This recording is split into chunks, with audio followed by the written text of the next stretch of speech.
Telespettatori di Antena 3, buona giornata e ben ritrovati con la prima edizione regionale dei nostri telegiornali, una lunga diretta che come sempre vi terrà compagnia con tutte le notizie di cronaca, gli aggiornamenti e gli approfondimenti dei temi di attualità. Molta la cronaca al centro del telegiornale di questa mattinata, che purtroppo è stata contrassegnata ancora dagli incidenti stradali, e faremo proprio dei focus nel corso della nostra diretta su questo tema relativi alla prevenzione e alla prevenzione anche all'interno delle scuole, alla luce del protocollo che proprio ieri è stato siglato in Regione Veneto, prima in Italia ad avviare questo tipo di attività. Ma poi parleremo anche di cronaca da Padova, con l'arresto dell'aggressore del parroco di San Daniele, con un'importante operazione della Guardia di Finanza di Venezia che ha permesso di smascherare una maxi frode all'IVA. Ed ancora l'epatite pediatrica dei bambini, il Covid e poi naturalmente non mancheranno altri approfondimenti su tematiche di stretta attualità legati alla situazione che stiamo vivendo. Ma cominciamo subito con la cronaca. Dicevamo, purtroppo si registrano ancora in Veneto incidenti stradali mortali. L'ultimo è avvenuto nella notte lungo la tangenziale di Portogruaro, a perdere la vita un giovane papà. Sentiamo.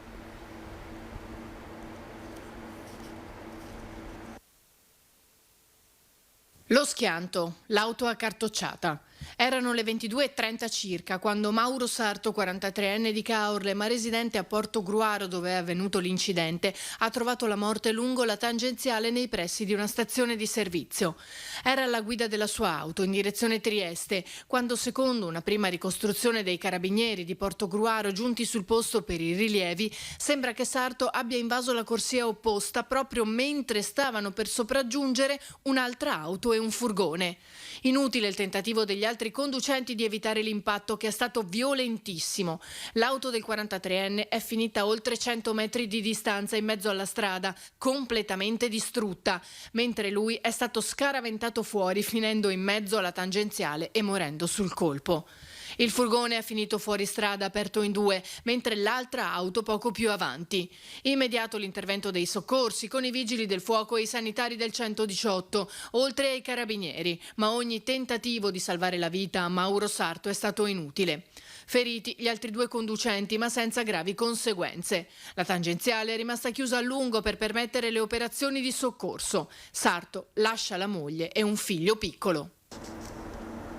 E torniamo ora a parlare dell'incidente costato la vita domenica sera a Paese, in provincia di Treviso, al 17enne di Morgano Davide Pavan, travolto e ucciso mentre tornava a casa in scooter da un'auto condotta da un poliziotto di 28 anni della questura di Treviso, Samuel Seno, che si era messo poco prima al volante in stato di ebbrezza. Il 28enne agli arresti domiciliari nella sua abitazione. Sono un uomo rovinato, avrebbe detto il poliziotto al suo avvocato. È disperato e non ricorda nulla dell'accaduto.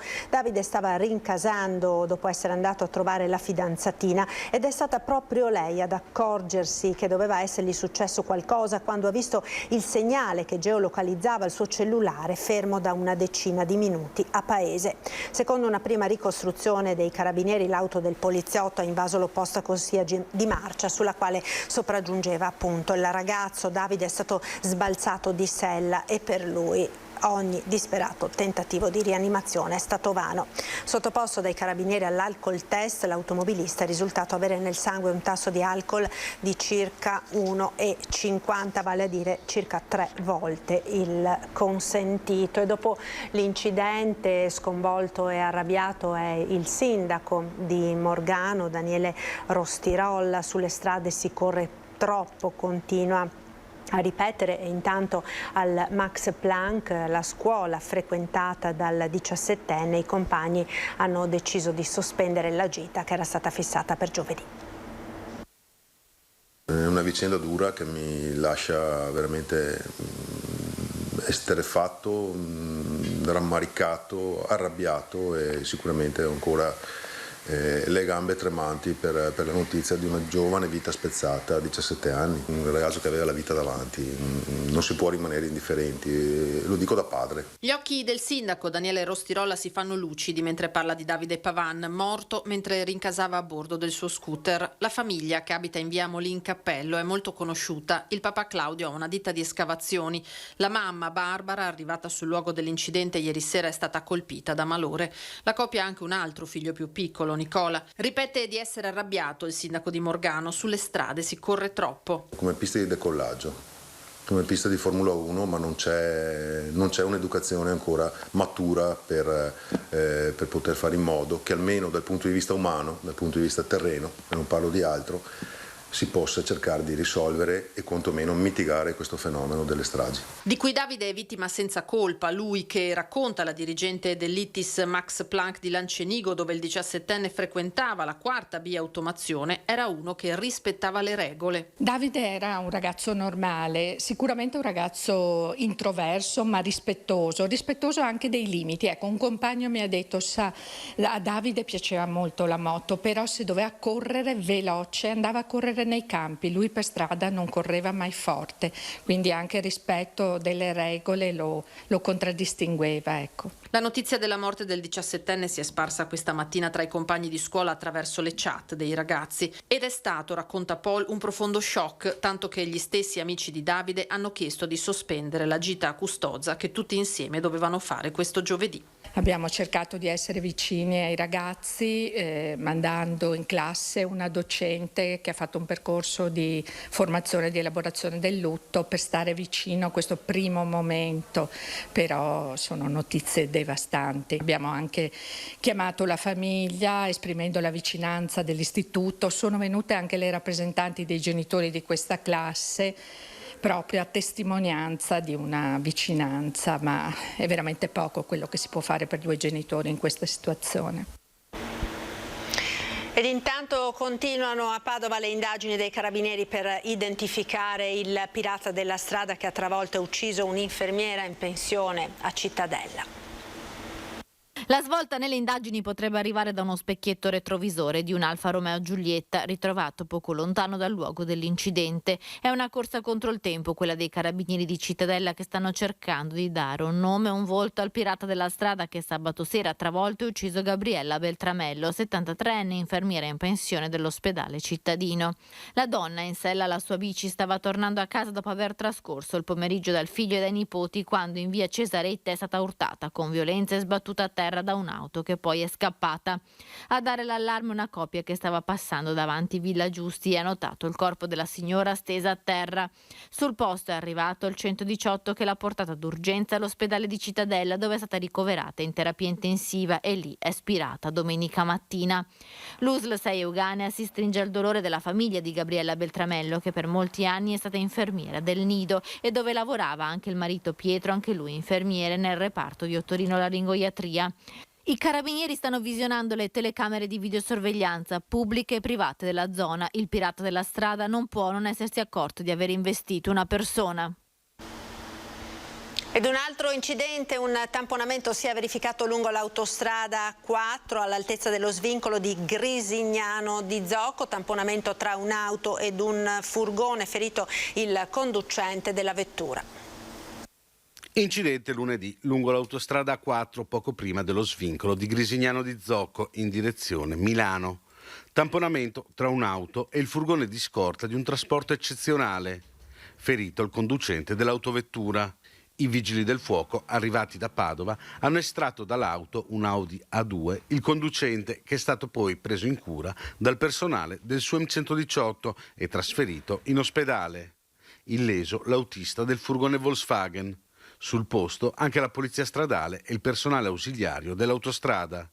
Dopo circa un'ora è stata ripristinata la normale viabilità. E con la cronaca torniamo a Treviso, quindicenne scippata del telefono mentre va a prendere l'autobus in via Roma. Quando ha tentato di riprendersi lo smartphone è stato spinto a terra. Indaga la polizia sullo scippo denunciato da una ragazza di 15 anni che ha raccontato di essere stata avvicinata ieri mattina intorno alle 8:30 in via Roma da un individuo che le avrebbe strappato di mano lo smartphone, dileguandosi poi velocemente. La minorenne, che stava andando a prendere l'autobus, ha cercato di inseguire lo sconosciuto per riprendersi il telefono, ma è stata spinta a terra. Dell'episodio la giovanissima ha subito informato un equipaggio delle volanti della polizia, fornendo per quanto possibile la descrizione del rapinatore, tanto che gli agenti si sono già messi sulle tracce di un giovane straniero noto per episodi analoghi, vale a dire furti di cellulari, proprio nella zona di via Roma. Anche se la quindicenne deve ancora formalizzare la denuncia, la polizia sta passando al setaccio le telecamere di videosorveglianza dell'area che potrebbero aver filmato l'autore della rapina durante i suoi spostamenti. E torniamo ora a Padova, ci colleghiamo subito con i colleghi Valentina Visentin che con Cristian Roque Allende ci aggiornano sull'aggressione al parroco di San Daniele. Buongiorno Valentina. Sì, buongiorno Marta, mi trovo proprio davanti alla chiesa di San Daniele Martire, pochi passi da Prato della Valle, in piena zona pedonale a Padova, svolta nelle indagini perché è stato arrestato l'aggressore del parroco, l'83enne Don Luigi Cavazzana, che il 3 maggio scorso era stato aggredito, spintonato a terra e derubato da un senza fissa dimora che più volte era stato visto bazzicare in zona. Ora il colpevole è stato arrestato, si tratta di un 33enne senza fissa dimora di Belluno, pregiudicato negli ultimi mesi. Il sacerdote lo aveva già più volte denunciato proprio per danneggiamenti e molestie, perché bazzicava qui intorno continuando a chiedere sempre denaro, e quindi era già stato più volte denunciato. La polizia lo ha ritracciato in stazione a Padova, l'uomo gravitava proprio tra la stazione di Padova e quella di Mestre. L'aggressione, come potete vedere, è avvenuta all'interno di questo cortile dove si trova la canonica e l'ufficio del parroco. Don Luciano Cavazzana stava servendo un pasto ad un mendicante quando è stato sorpreso alle spalle dal 33enne che lo ha spintonato a terra dopo avergli portato via il cellulare. Il parroco è molto scosso, era stato ricoverato in ospedale per degli accertamenti. Prima abbiamo cercato di contattarlo, ma ci ha risposto la Perpetua, che è stata testimone lei stessa della vicenda, e ci ha detto che il parroco è ancora molto scosso, non si trova qui in parrocchia ma in una casa di sacerdoti per ancora qualche giorno di tranquillità, perché ancora è molto scosso da questa vicenda. Nel frattempo, appunto, il suo aggressore è stato arrestato per rapina e lesioni personali. Grazie a Valentina Visentin per questo collegamento. Naturalmente questa sera nel corso dei nostri telegiornali ulteriori aggiornamenti sulla vicenda. Buona giornata e buon lavoro a voi della redazione di Padova. Noi ora continuiamo con la cronaca, ritorniamo a Treviso per parlare di furti di denaro, vittime gli studenti. La dirigente scolastica delle medie Stefanini di Treviso ha denunciato il fatto alla polizia. Furti di denaro, vittime gli studenti, tanto che la dirigente scolastica si è rivolta alla polizia. Accade alle scuole medie Stefanini di Viale Terza Armata a Treviso, dove la preside Doriana Renno si è risolta a sporgere denuncia dopo la ripetuta sottrazione di soldi agli studenti. Renno si è inoltre appellata ai genitori dei ragazzi perché evitino di consegnare loro somme di denaro se non strettamente necessario. La dirigente ha inviato una comunicazione a famiglie, docenti e personale ATA per informare degli episodi che si sono verificati a scuola e in particolare nella sede centrale dell'istituto comprensivo, e per far sapere di aver subito preso provvedimenti chiedendo l'intervento delle forze dell'ordine. Al personale, in particolare ai collaboratori scolastici, ha inoltre chiesto di vigilare con maggiore attenzione pena provvedimenti disciplinari. E furti non a scuola ma alle auto a Vigonza. Sentiamo cosa è successo. Fanali delle auto razziati a Vigonza dopo gli episodi avvenuti a gennaio a Selvazzano e a marzo a Loreggia. Altri raid sono avvenuti a Cadoneghe, Villafranca e ora in via Lombardia nel quartiere degli Alpini a Vigonza.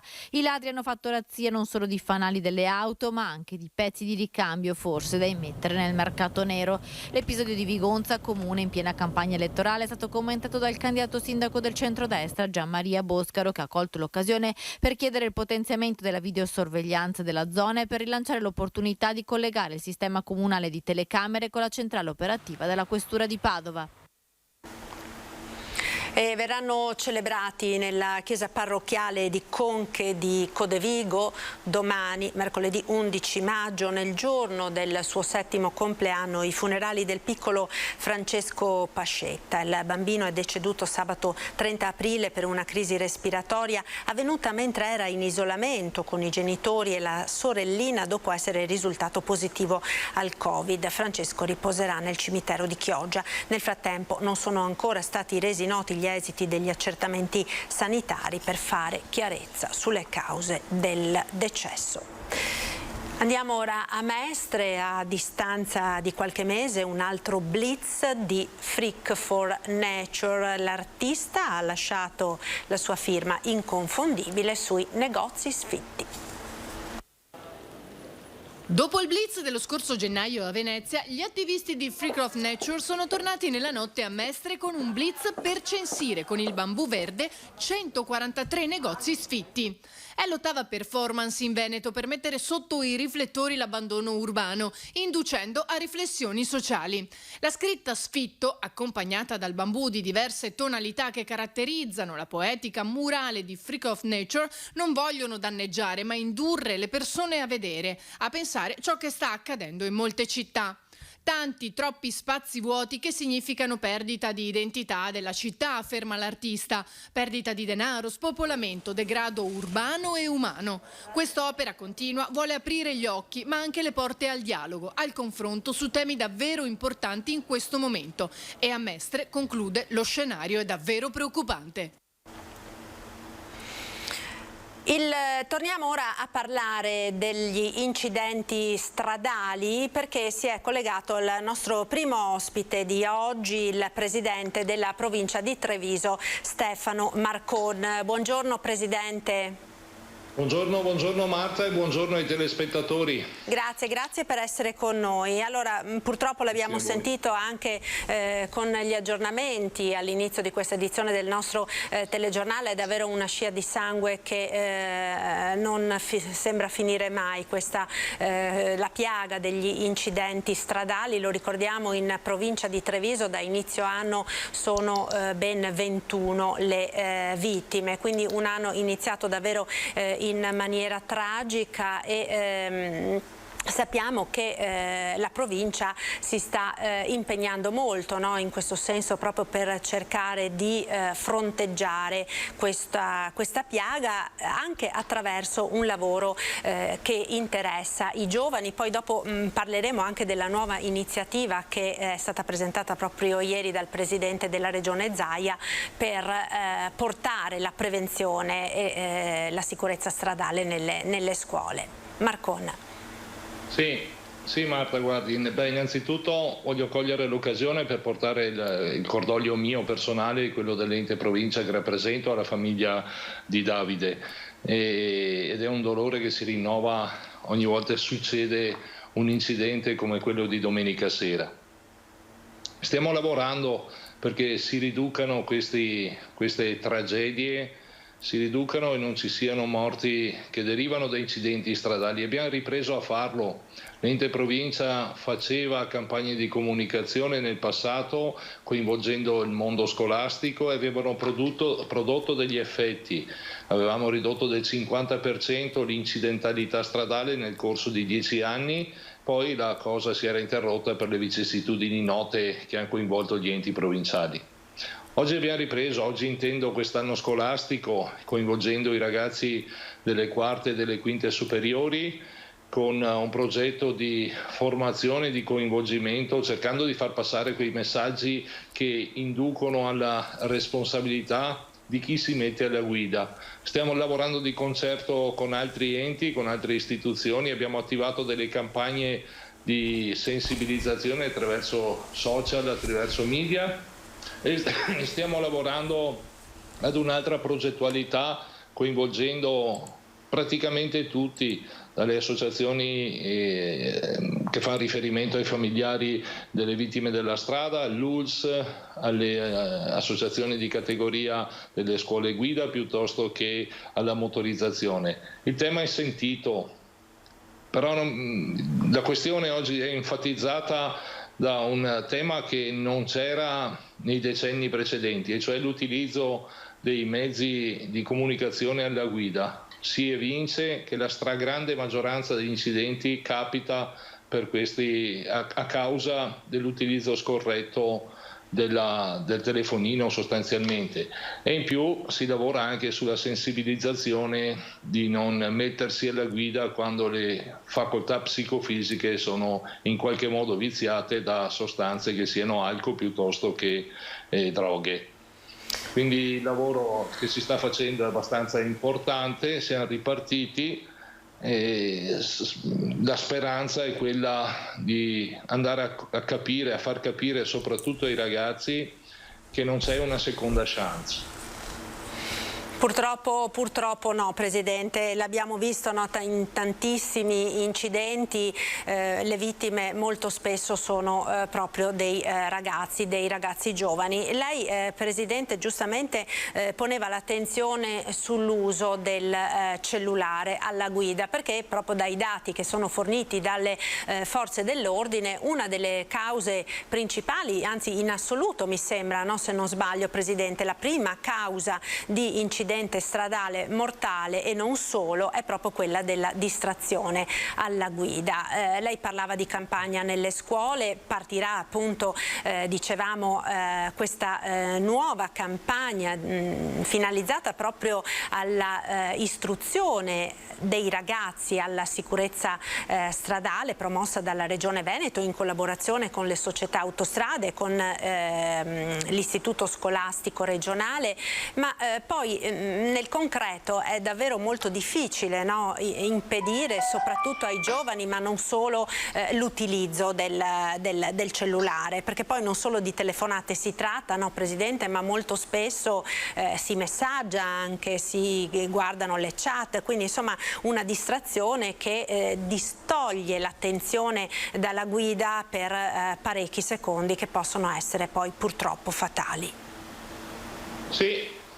La maggior parte degli incidenti avviene in rettilineo, è un dato questo che fa riflettere, cioè in rettilineo non vi sono condizioni stradali magari particolarmente delicate, chiamiamole così, quindi si sta ragionando appunto per mettere in evidenza che l'utilizzo del cellulare è deleterio. Poi, se posso esprimere un pensiero mio, io credo che la tecnologia, che già ha fatto passi da gigante rispetto all'interazione tra auto e telefonino, debba in qualche modo intervenire ed inibire la possibilità per chi guida almeno di utilizzare lo strumento. Come? Non lo so. So che oggi, per quel che concerne le telefonate, per esempio, si può farlo in sicurezza attraverso l'utilizzo del Bluetooth con dispositivi installati ormai sulla stragrande maggioranza di automobili. In qualche modo bisognerebbe disinibire la possibilità di messaggiare o di interagire non vocalmente. Lo fanno oggi, se ci sono auto che ti dicono che una determinata funzione non la puoi svolgere se l'auto è in movimento, per esempio.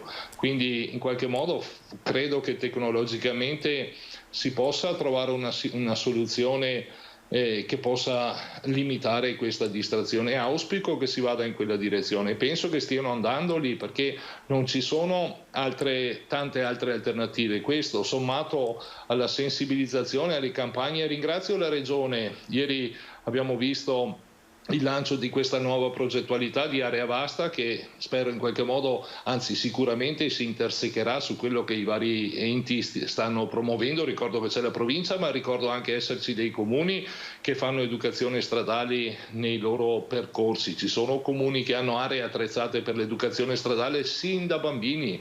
Mi riferisco al pedibus piuttosto che al coinvolgimento delle polizie locali per educare i ragazzi. La somma di tutte queste azioni deve dar quel risultato che oggi vediamo venir meno. Quel traguardo che si era raggiunto oggi sta vacillando, bisogna tornare ad investire e farlo in modo importante, farlo in squadra, farlo in rete, e se è coordinato dall'ente sovraordinato per antonomasia, la Regione, io credo che produrrà risultati positivi.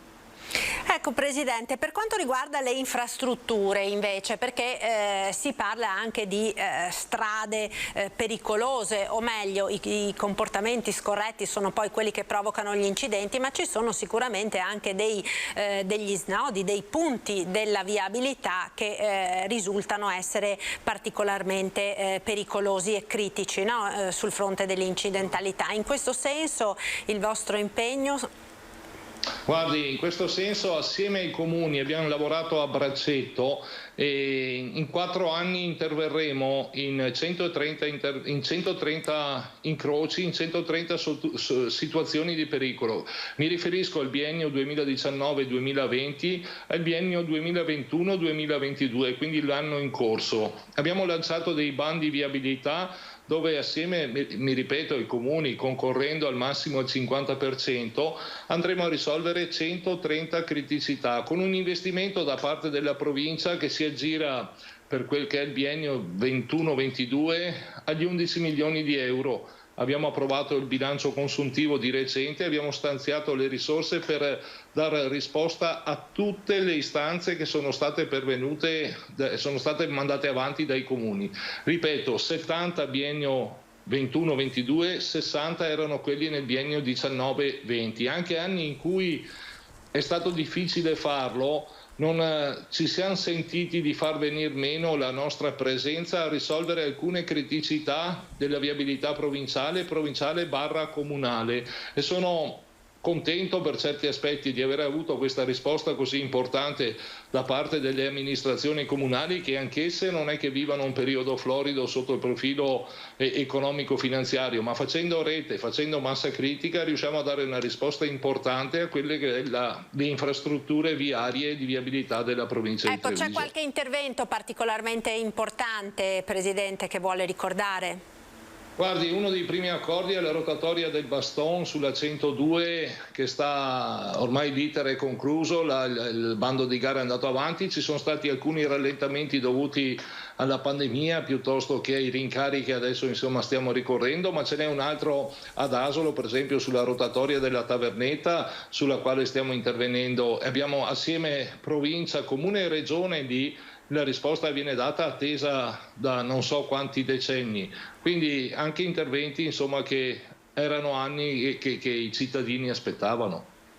Ecco Presidente, un flash proprio sulle campagne shock, perché ieri il Presidente della Regione Zaia ha parlato anche di queste campagne con vetture incidentate, per esempio all'esterno delle discoteche, dei locali notturni. Ricordiamo, no? 25 anni fa la provincia di Treviso, era Presidente appunto l'attuale governatore Luca Zaia, fu la prima in Italia, no? Ad avviare questo tipo di campagna. Secondo lei ha ancora come dire una validità puntare proprio sulla campagna shock?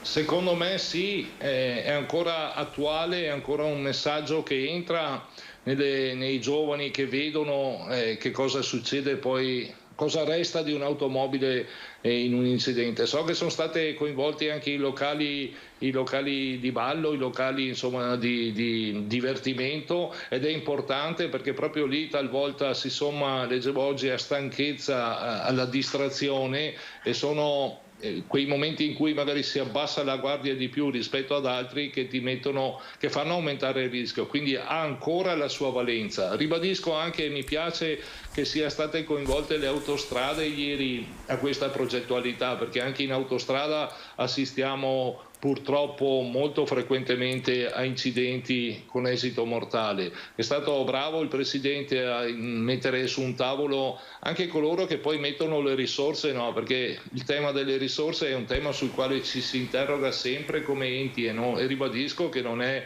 una situazione florida. Quindi aver sensibilizzato quei concessionari di rete autostradale a fare investimenti in sicurezza stradale credo che sia stata una buona opera, e che questo insomma produrrà dei risultati, sono certo di questo. Bisogna cominciare a lavorare tutti assieme di nuovo per far capire che la stragrande maggioranza dei casi non è la strada che è pericolosa, ma il suo utilizzo, e glielo dico anche da camionista, no? Io faccio trasporti e so quanto talvolta la distrazione possa essere il rischio più elevato che poi causa incidenti.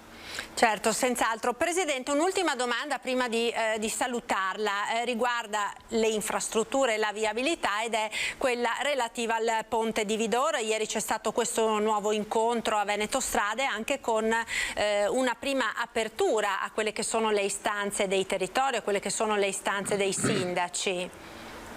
Ma non c'è mai stata chiusura, se devo essere sincero. Ci sono delle ipotesi, si sta ragionando assieme per produrre un'ipotesi progettuale che ci consenta poi di andare a reperire le risorse, no? L'importante è oggi trovare una quadra a livello territoriale di una progettualità condivisa, perché il tema vero, lo ribadisco, è quello di andare a trovare le risorse che non ce li ha la provincia e non ce li ha neanche la regione, i soldini per realizzare quell'opera. È importantissimo riuscire a fare una quadra progettuale che poi possa essere lo strumento che abbiamo visto serve in questi momenti, e cioè avere dei progetti nei cassetti laddove poi emerga la possibilità di attingere a qualche canale di finanziamento e essere pronti. Quindi bene l'incontro di ieri, ne seguiranno altri. Dialogo è la chiave di volta. È normale che quando si fa un'ipotesi progettuale, lo è stato fatto nel 2014, alcune prescrizioni erano state fatte anche all'epoca, alcune osservazioni le stanno facendo adesso e quindi assieme secondo me si troverà la quadra migliore per dare una risposta a quei territori che nel tempo si sono fortemente urbanizzati, hanno visto una crescita anche delle attività imprenditoriali, le quali fabbisognano di avere delle infrastrutture che rendano il collegamento tra le loro sedi e la viabilità di rango superiore il più veloce e sicuro possibile. Certo, speriamo quindi che si riesca a trovare finalmente la quadra per questo progetto, che è tanto atteso dal territorio. Grazie. Restiamo ottimisti. Speriamo, grazie. Grazie al Presidente della Provincia di Treviso Stefano Marcon, buona giornata e buon lavoro. Grazie, un saluto Presidente. Noi ora andiamo in pubblicità, a tra poco, restate con noi.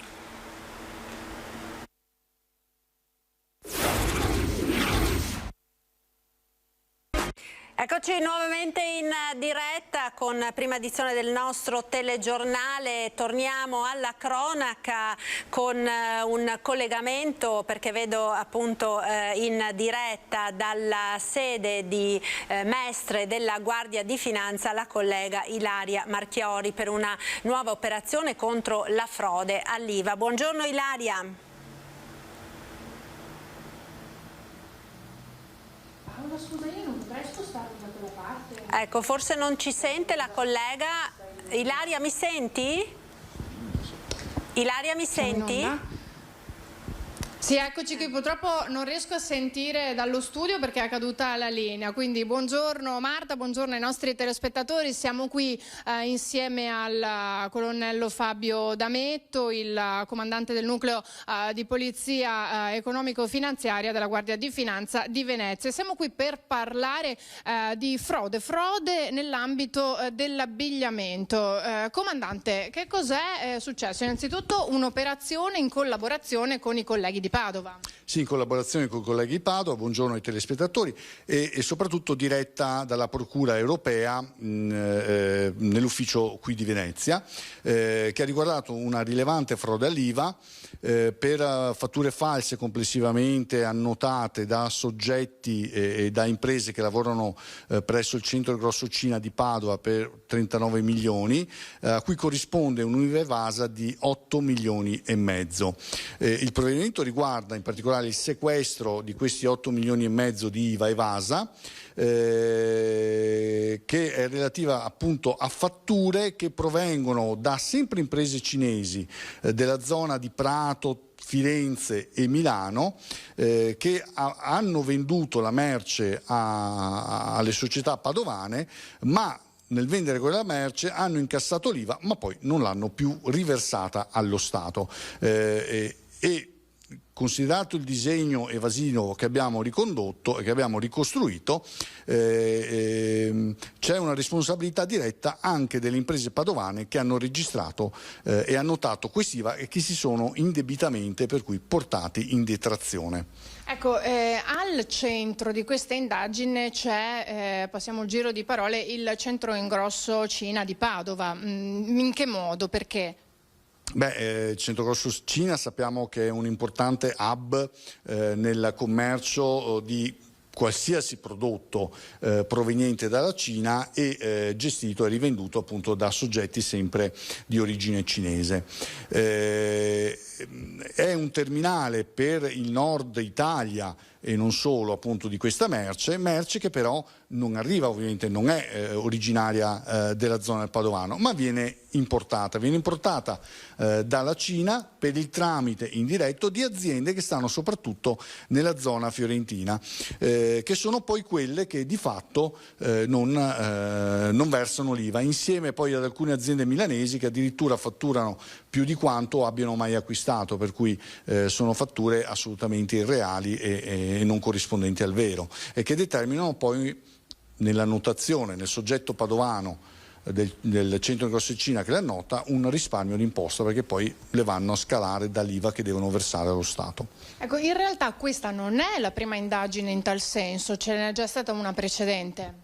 Ce ne sono direi tante, perché il fenomeno purtroppo di queste società cinesi, ma non solo, che evadono l'IVA sfruttando altre che scompaiono, le cosiddette imprese apri e chiudi, quelle che vengono aperte nell'arco di brevissimo tempo, sviluppano un volume d'affari incredibile, senza un periodo di start-up, non hanno dipendenti, non hanno utenze, non hanno una sede effettiva, il rappresentante legale non si trova, perché nel caso di specie molte volte è ritornato in Cina, e soprattutto non effettua e non adempie gli obblighi fiscali, dichiarazioni, ma soprattutto i relativi versamenti. È ovvio che questo determina un danno prima di tutto allo Stato, perché sono milioni di IVA che dovevano essere incassati all'erario e non ci stanno, ma poi determina anche un grave danno all'economia e al commercio in generale, perché chi sfrutta questo tipo di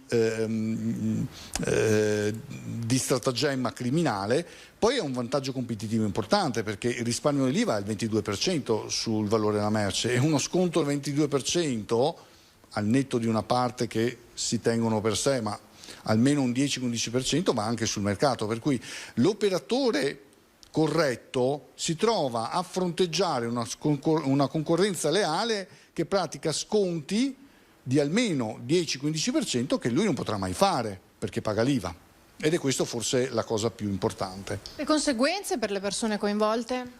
Il reato di frode fiscale in questo caso ha pene molto molto severe, di solito poi c'è anche la conseguenza ci sono anche le conseguenze per i reati fallimentari che conseguono, perché chi non paga l'IVA poi va incontro al fallimento, e i reati fallimentari sono altrettanto importanti e gravi.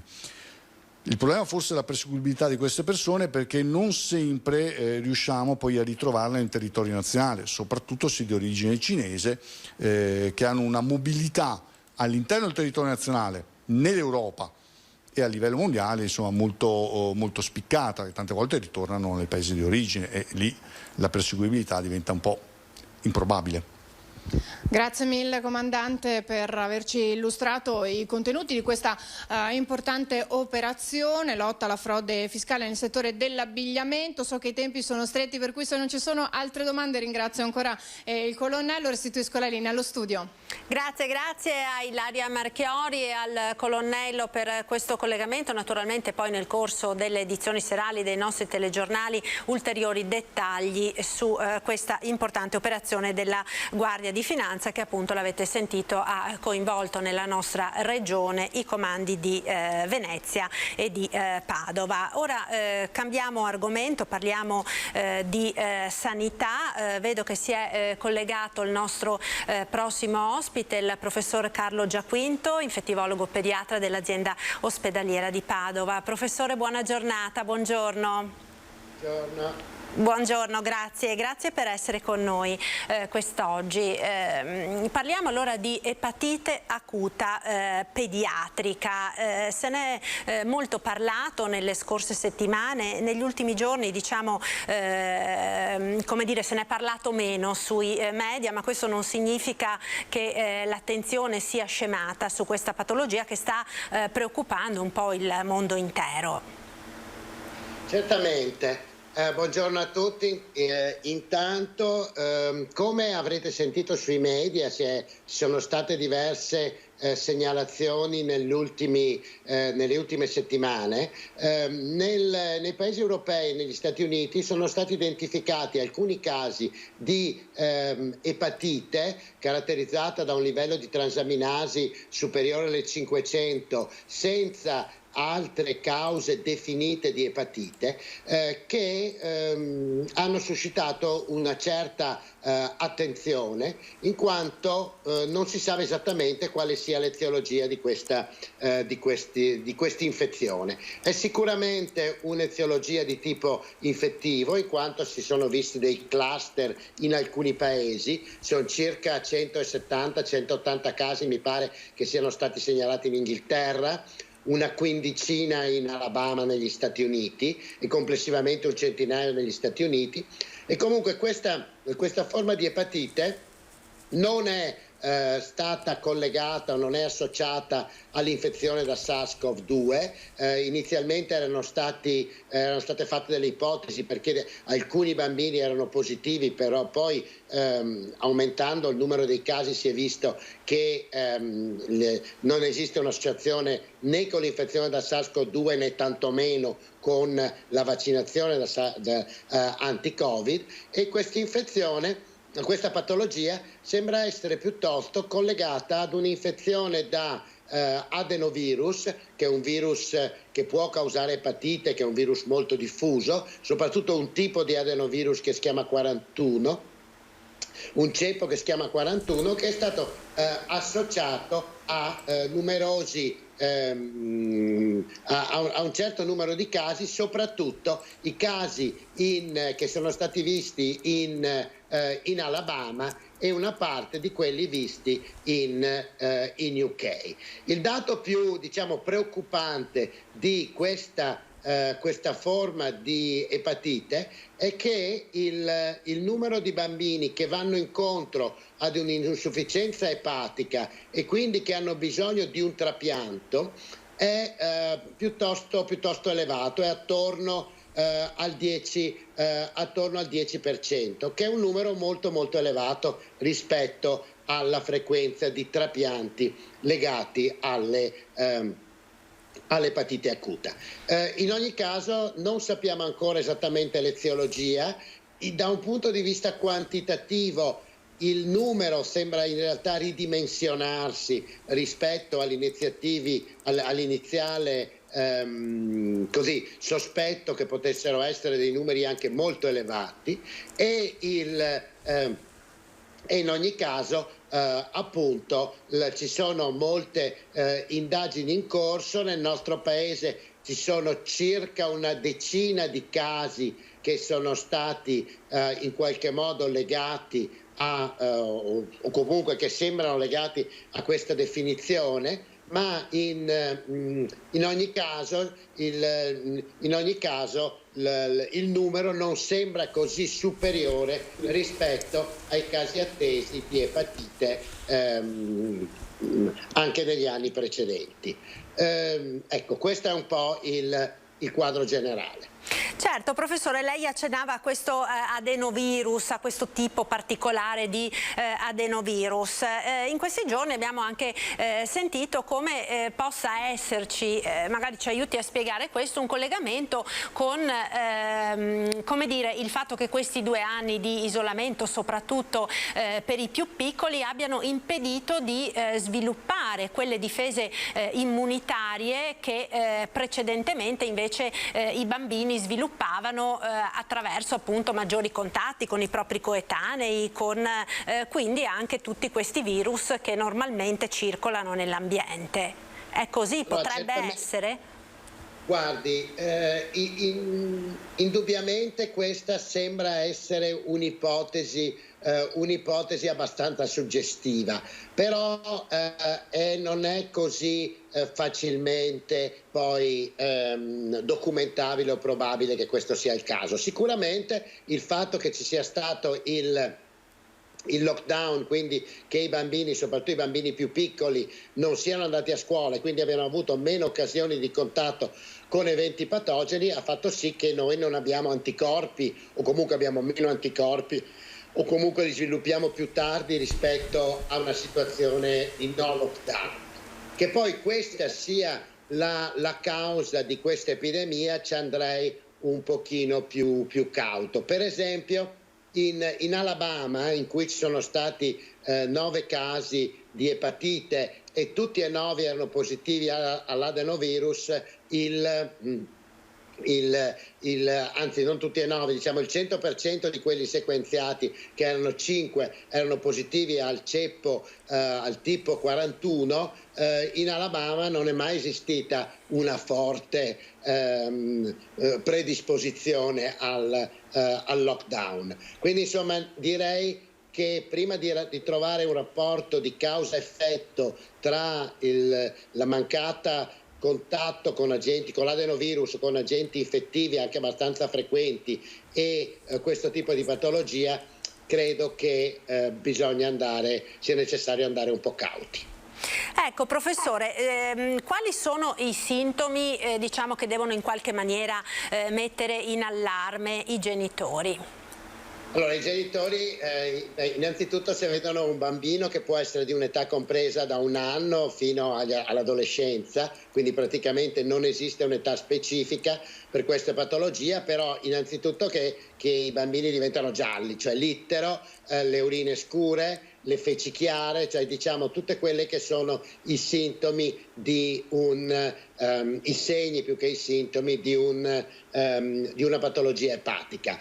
Possono esserci anche il prurito, che è legato ovviamente ad un aumento della bilirubina, una inappetenza. In generale non si ha febbre, perché di solito le epatiti non si associano a febbre, almeno questa di questo tipo, e può esserci un certo dolore addominale. Però diciamo che i segni principali sono un colorito itterico, soprattutto le sclere, quindi le sclere degli occhi, le urine scure e le feci chiare.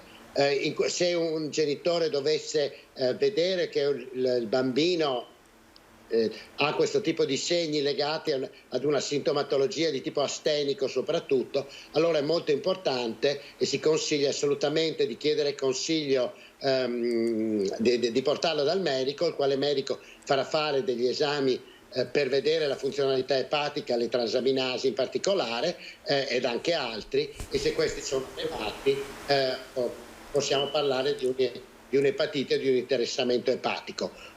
Un altro elemento importante per parlare di questo nuovo tipo di epatite è il fatto che devono essere chiaramente escluse le eziologie virali conosciute, quindi l'epatite da A all'epatite E. Ecco, esiste qualche accorgimento, diciamo, che lei si sente di poter dare ai genitori per, come dire, cercare di evitare, cioè ci sono delle norme igieniche, delle norme alimentari alle quali magari in questo momento è più opportuno fare attenzione?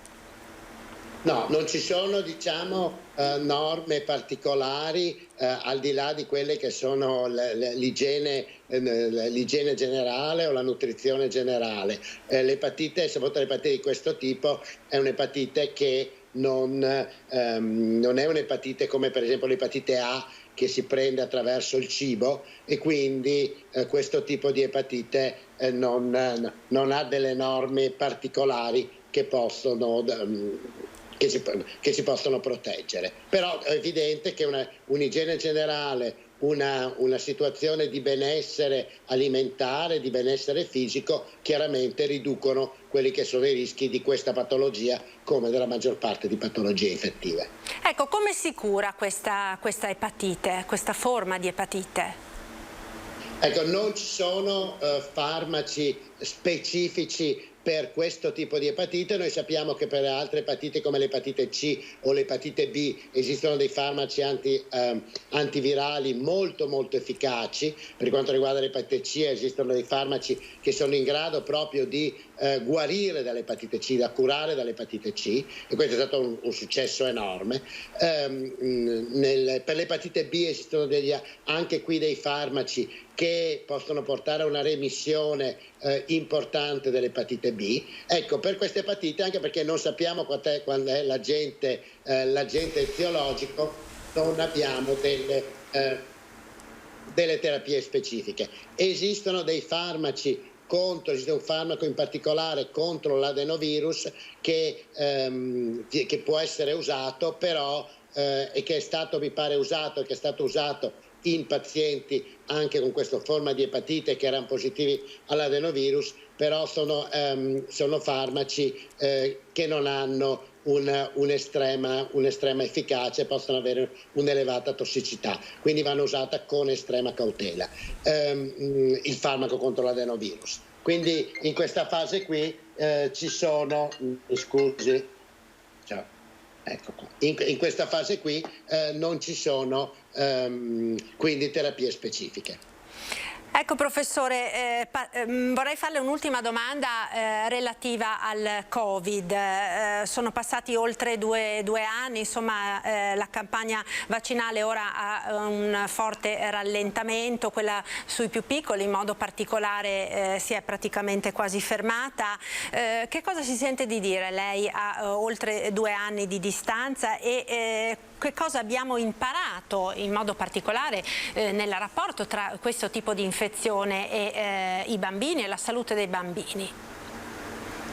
Beh, adesso per inciso io sono a casa perché in questo momento sono positivo al Covid e come vede sono completamente asintomatico. Ho fatto ovviamente le 3 vaccinazioni, la terza l'avevo fatta 6 mesi fa, però certamente le nuove varianti sono estremamente trasmissibili, però sono anche molto meno patogene. Cosa si può dire riguardo ai bambini? Allora, riguardo ai bambini sicuramente la vaccinazione è estremamente importante, è efficace nel ridurre le forme gravi anche nei bambini, anche se purtroppo un numero limitato anche nel nostro paese di bambini da 5 a 11 anni ha ricevuto la vaccinazione, sono circa il 30-35%, meno del 40% in Italia. Di Covid, no? No, stiamo parlando di Covid, sì, di Covid, sì, stiamo parlando del Covid. I bambini negli ultimi mesi si sono molto infettati da Covid perché appunto le nuove varianti sono trasmesse molto rapidamente, molto facilmente in comunità, nelle scuole, e quindi molti bambini che non erano vaccinati si sono infettati o comunque ora sono protetti.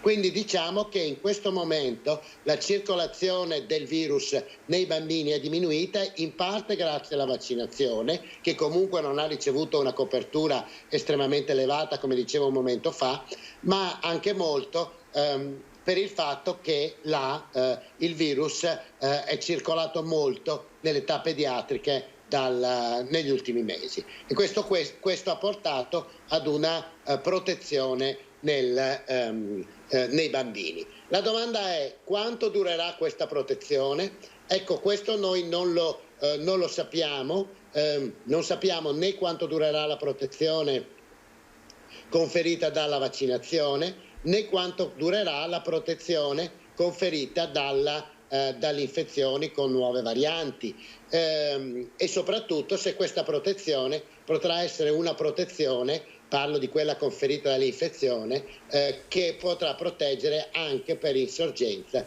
di nuove varianti virali.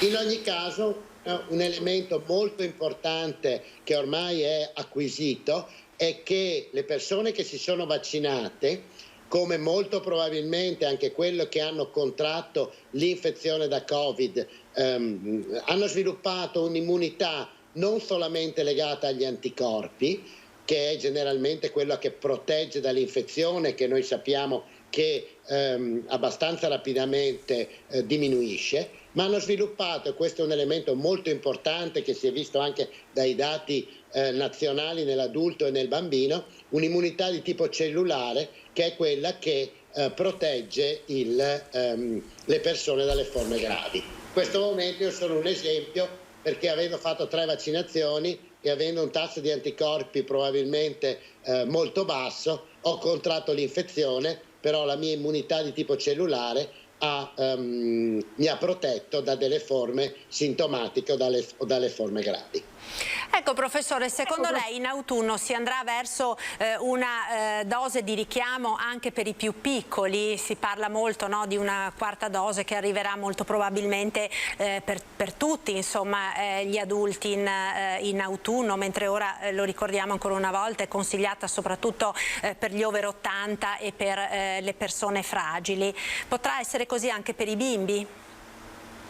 Guardi, non lo sappiamo, perché difficilmente verranno fatti degli studi per valutare la quarta dose nei bambini. In Italia è consigliata per gli over 80, in molti altri paesi è consigliata per gli over 60 e probabilmente questa età soglia tenderà a diminuire. I dati che sono emersi da uno studio condotto in Israele molto importante ha dimostrato come negli over 60, quindi anche quelli che sono più giovani di 80 anni, la vaccinazione ha ridotto di 4 volte il rischio di forme gravi e di forme molto gravi di ospedalizzazione rispetto alla terza dose. Quindi io credo che si andrà verso la quarta dose. La cosa che dobbiamo ancora capire è, visto che l'infezione è molto circolata nelle persone vaccinate che avevano fatto 3 dosi, se l'infezione, come probabilmente è, può essere considerata un booster e quindi la quarta dose potrebbe non essere necessaria in queste persone. Però sono molti studi sia di tipo clinico epidemiologico sia studi di ordine biologico che sono in corso, che ci permetteranno di capire al meglio quale sarà la strategia che dovremo attuare nei prossimi mesi.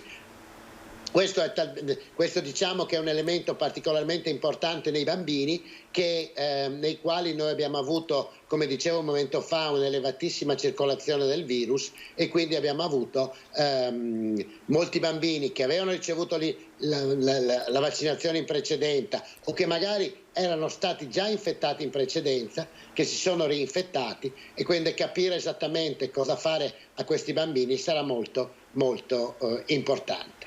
Certo, anche perché c'è il caso delle reinfezioni, no? E i dati nazionali sono anche, insomma, abbastanza elevati, no? Vedevo l'altro giorno l'Istituto di Sanità ha pubblicato i dati relativi alle reinfezioni da gennaio ad oggi, insomma il numero è abbastanza consistente calcolando la percentuale di vaccinati, no, che ci sono sulla popolazione italiana. Sì, il numero è molto alto perché, come dicevo prima, i vaccini, dalle infezioni ci si protegge con gli anticorpi, mentre dalla gravità ci si protegge con l'immunità di tipo cellulare, e mentre gli anticorpi anche dopo la terza dose tendono a diminuire, quindi la protezione dell'infezione soprattutto verso le nuove varianti tende a diminuire, mentre la protezione da parte dei vaccini nei confronti delle forme gravi permane. E di fatto, se noi non avessimo avuto una copertura vaccinale così alta, quando abbiamo avuto l'ultima ondata tra gennaio e febbraio con la variante Omicron di tipo 1 e di tipo 2, avremmo avuto una mortalità e un intasamento di ospedali molto molto molto maggiore, forse addirittura della prima e della seconda ondata, cosa che invece non si è verificata grazie alla diffusione e dalla elevata copertura vaccinale. Quindi i vaccini sono estremamente importanti proprio per proteggere anche a lungo termine dalle forme gravi dell'infezione da SARS-CoV-2. Certo, quindi il loro lavoro l'hanno fatto e anche bene, no? Fortunatamente lo stanno facendo. Professore, io la ringrazio davvero per essere stato con noi, le auguro naturalmente di negativizzarsi quanto prima, così da poter tornare al lavoro il prima possibile. Grazie a Carlo Giaquinto, pediatra infettivologo dell'azienda ospedaliera di Padova. Grazie, una buona giornata, un saluto. Ecco, noi ora cambiamo argomento e torniamo nel veneziano per parlare di traffico autostradale, perché ieri sono stati presentati nel corso della conferenza stampa di cui accennavamo all'inizio del nostro telegiornale in relazione alla sicurezza stradale, sono stati presentati i dati relativi al traffico lungo l'autostrada A4, che è la principale arteria che attraversa il nostro territorio, e non sono mancate le sorprese. Sentiamo che cosa è emerso. Traffico in aumento lungo la A4, con il numero dei veicoli e mezzi che ha raggiunto e talvolta superato quelli pre-Covid del 2019, a dirlo l'ultima indagine condotta dalla concessionaria autostrada Brescia-Padova. Il 2022 più o meno è iniziato nella stessa maniera, siamo ancora un pochino sotto rispetto al 2019, ma sempre sulla componente leggera, mentre sulla componente pesante continuiamo a essere superiori al 2019. Già dal 2021 sostanzialmente il traffico è ritornato quasi a valori pre-pandemia. Nel 2021 siamo stati leggermente inferiori al 2019, noi come riferimento usiamo sempre il 2019, che è l'anno diciamo senza il Covid. E l'anno scorso abbiamo avuto circa un 9% in meno di traffico complessivo, però la cosa significativa è che abbiamo avuto un 13% in meno sul leggero, ma addirittura positivo sul pesante. Cioè in realtà il pesante è addirittura tornato a valori e ha superato valori pre-Covid. Segnale che mette in evidenza in particolare di come il traffico leggero al momento risenta molto anche del caro carburanti, che ha inciso tantissimo, e poi le abitudini sono cambiate, c'è lo smart working, c'è stato un afflusso turistico inferiore, però ottimisticamente diciamo che stiamo tornando ai valori pre-Covid. Si rafforza invece la circolazione del traffico cosiddetto dei mezzi pesanti. Il traffico diciamo industriale sta girando piuttosto significativamente. E con l'aumento del traffico autostradale tra tutti emerge infine un altro dato: la distrazione per l'uso del telefonino tra le cause del 50% dei sinistri mortali. Lo chiamiamo osservatori stile di guida, praticamente con un'azienda specializzata su questo tipo di servizio facciamo un rilievo con postazioni fisse e mobili. Postazioni fisse ovviamente sono come degli autovelox che controllano alcuni indicatori. Mobili banalmente è proprio una macchina che in maniera anonima gira lungo l'autostrada e rileva i comportamenti degli utenti. Viabilità e infrastrutture, andiamo nel Vicentino perché è stato approvato il progetto per una nuova rotatoria tra Costa Bissara, le vie sono Fornace e Cavour. All'incrocio tra strada di Costa Bissara nel comune di Vicenza e le vie Fornace e Cavour in quello di Costa Bissara sarà realizzata una nuova rotatoria. Avvio del cantiere previsto per il 2023. L'intervento avrà un costo complessivo di 225.000 euro. Le giunte comunali hanno approvato il progetto definitivo che viene ora presentato alla Regione del Veneto per l'ammissione ai contributi per la messa in sicurezza stradale anno 2022. Un intervento che ha l'obiettivo di risolvere le criticità dovute alla geometria dell'attuale incrocio. L'opera non servirà solo a regolare il traffico veicolare, rallentando le velocità di punta e disciplinando correttamente le manovre di svolta, ma anche a mettere in sicurezza il passaggio di pedoni e biciclette sul nodo stradale mediante un percorso ciclopedonale che darà continuità alla pista presente sul territorio del comune di Costa Bissara e verso Vicenza Centro. Soluzione ad un punto nero più volte segnalato dai cittadini. Ed ancora cronaca con un'indagine che arriva dal veneziano perché è allarme tra giovani e abuso di alcol.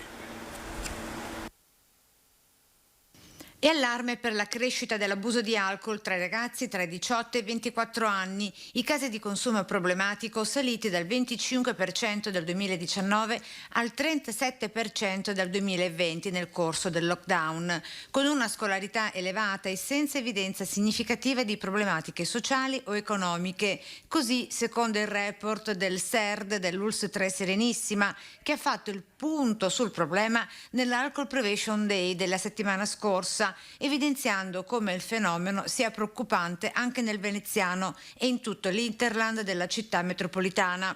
I dati dell'indagine hanno altresì messo in evidenza come l'abuso di alcolici riguarda in percentuale maggiore i maschi, con il 20,6%. Per loro, come per le ragazze, drink e bevande alcoliche sono spesso considerati una normale e una sana consuetudine, sia come aperitivo che come digestivo, specie dopo cena.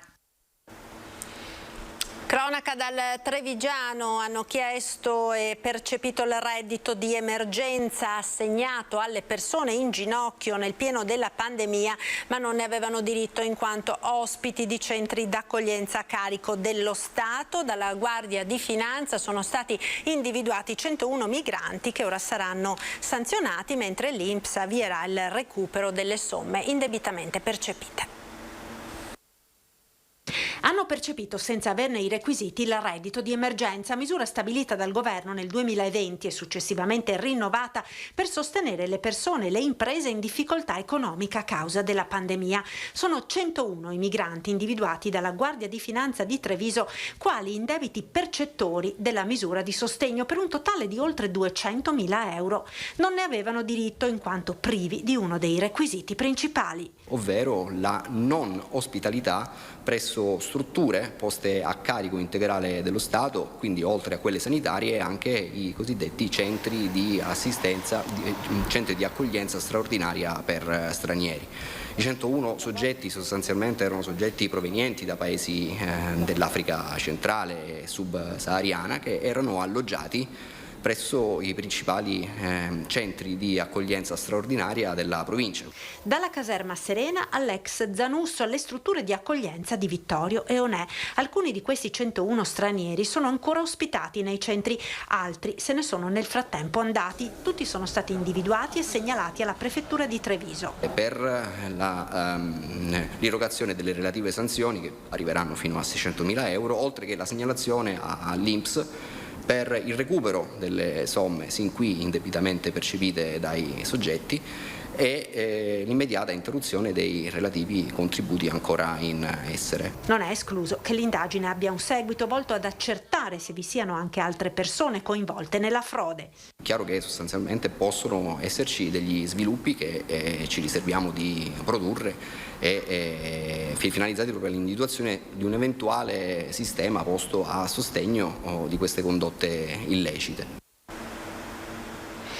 Torniamo ora a parlare di sicurezza stradale. Saluto e ringrazio per essere con noi Carmela Palumbo, dirigente dell'ufficio scolastico regionale. Buongiorno dottoressa.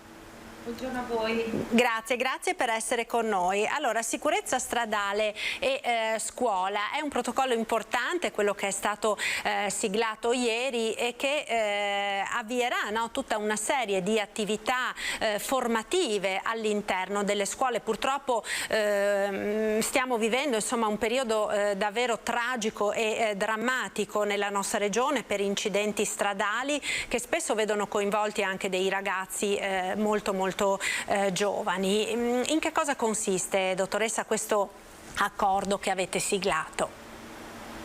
Sì,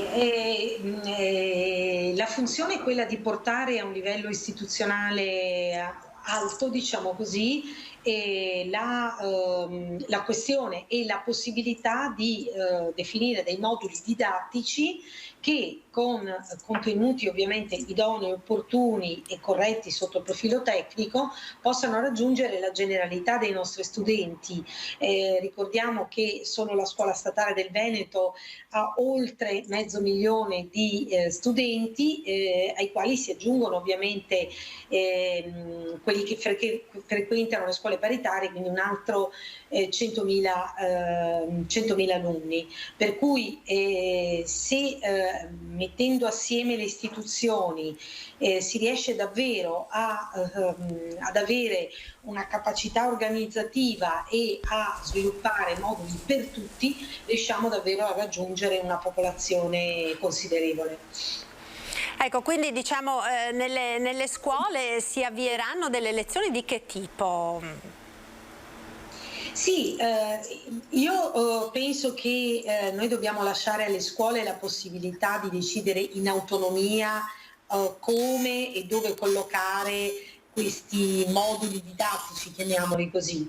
Quindi se all'interno dell'orario mattutino in vere e proprie contesti di educazione civica, o se invece farne oggetto di approfondimenti specifici da curare in altri momenti.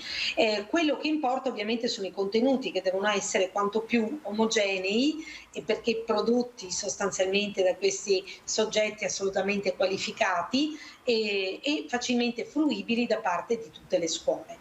Ecco, si partirà anche dai più piccoli, siamo abituati a pensare a delle lezioni di sicurezza stradale rivolte ai ragazzi più grandi, alle scuole superiori. In realtà sono previsti anche degli interventi per i più piccini, no?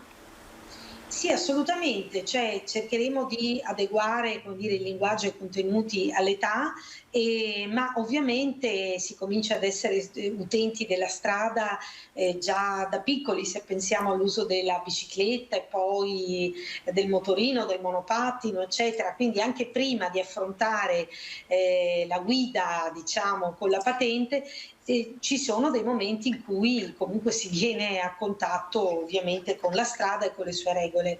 Quindi è fondamentale cominciare presto ad abituare i ragazzi al rispetto delle regole, fondamentalmente di cittadinanza, di educazione civica, se vogliamo. Ecco, gli istituti quindi avranno, lei diceva, una sorta di autonomia, no? Nel poi gestire queste lezioni, sia per quanto riguarda lo svolgimento proprio, sia per quanto riguarda gli orari e i momenti nei quali verranno inseriti all'interno dell'attività didattica. Ma c'è comunque un fil rouge che voi avete voluto proprio sottolineare per dare una direttiva, una direttrice anzi fondamentale, no? da seguire in questo? Sì, direi che l'elemento cardine è un aspetto molto operativo, quindi sì, ha indicazioni di carattere generale, teorico, ma molto dovrà essere affidato alla testimonianza, al racconto significativo, quindi magari partendo da ciò che non si deve fare e da situazioni che hanno causato incidenti e come le hanno causate e con quali conseguenze.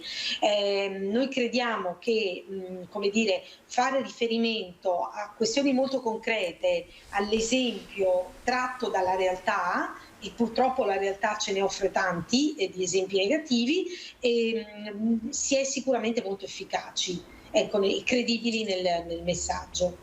Ecco, a proposito di esempi, si è parlato ieri anche di campagne shock, no? Con per esempio il posizionamento di vetture incidentate davanti alle discoteche, ma anche davanti a degli istituti scolastici. Era successo tanti anni fa in provincia di Treviso, no? Si pensa di riproporre questo tipo di campagne proprio di sensibilizzazione dei ragazzi. A suo avviso, un'utilità concreta questo far leva proprio sullo shock, sulla paura che si vede nel trovarsi di fronte proprio alla realtà concreta di cosa può essere provocato magari da un comportamento banale e scorretto come appunto l'utilizzo del cellulare. Sì, purtroppo sono cose che bisogna dirlo, hanno effetto, hanno efficacia. perché nel momento in cui si vede quali sono le conseguenze della velocità, della distrazione, si parla anche molto, io credo molto anche in questo, con i testimoni, quindi con coloro che magari riportano delle invalidità permanenti e sono molto giovani e che sono disponibili a raccontare la loro storia, l'errore di una frazione di secondo che poi ha una conseguenza permanente nella propria vita, nella propria salute, e anche fare riferimento alle testimonianze dei parenti e delle vittime degli incidenti stradali sia assolutamente importante, come pure vedere quali sono le conseguenze proprio fisiche della velocità. Credo che sia molto importante anche far capire qual è lo spazio di frenata a seconda dell'andatura del mezzo, a seconda delle condizioni meteorologiche, quindi del fondo bagnato e altre cose, perché sia davvero significativo, ecco, tutto questo. Certo.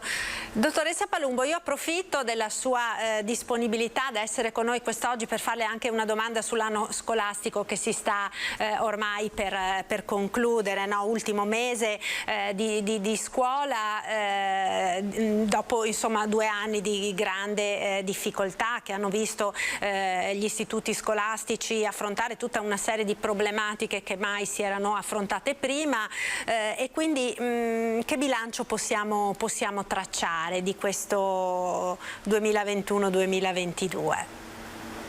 Sì, anche questo è stato inaspettatamente, perché forse tutti in cuor nostro speravamo che fosse il primo anno della normalità scolastica, cosa che non è stata, soprattutto nella prima parte dell'anno scolastico, direi fino a tutto febbraio. Febbraio è stato forse il mese peggiore da gestire da tanti punti di vista, sia perché c'era un picco di contagi e sia perché il protocollo anche per la gestione dei casi Covid era molto complesso, il protocollo nazionale, e direi che a partire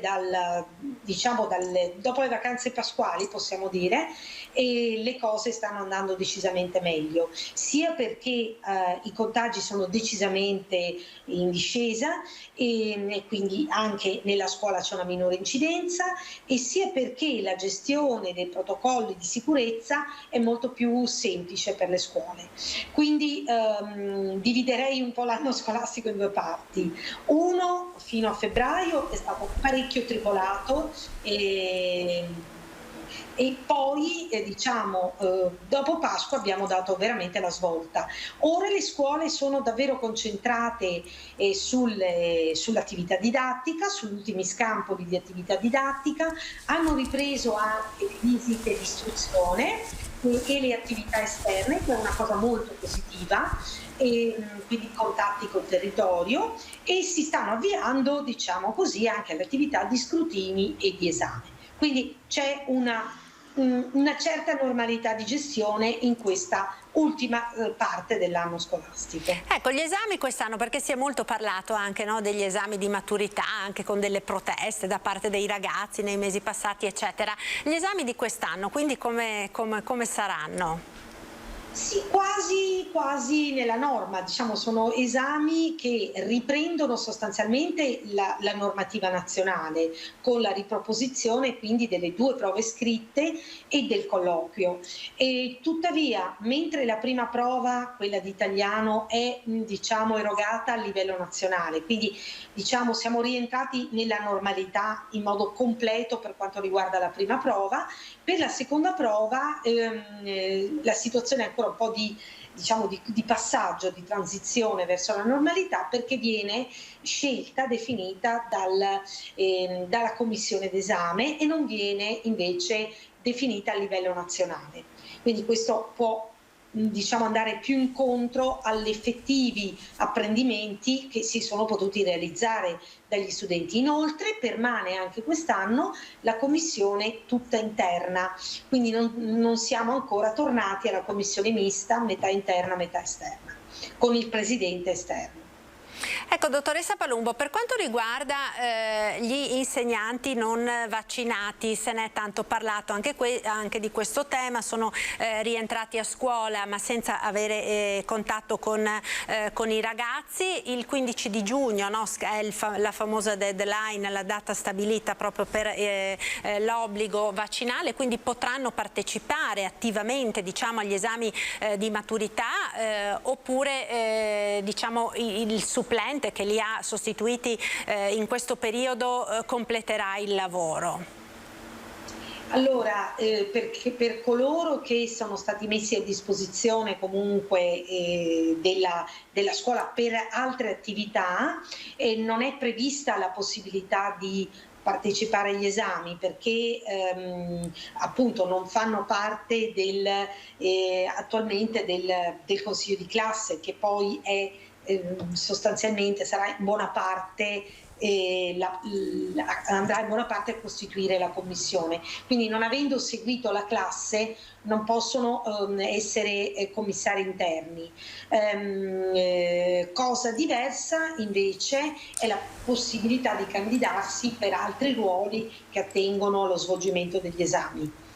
Però diciamo la regola è che chi ha seguito gli studenti durante l'anno li porta anche all'esame. Quindi insomma non dovrebbero avere delle sorprese i ragazzi, perché molti temevano anche un cambio, no? Fino all'ultimo momento.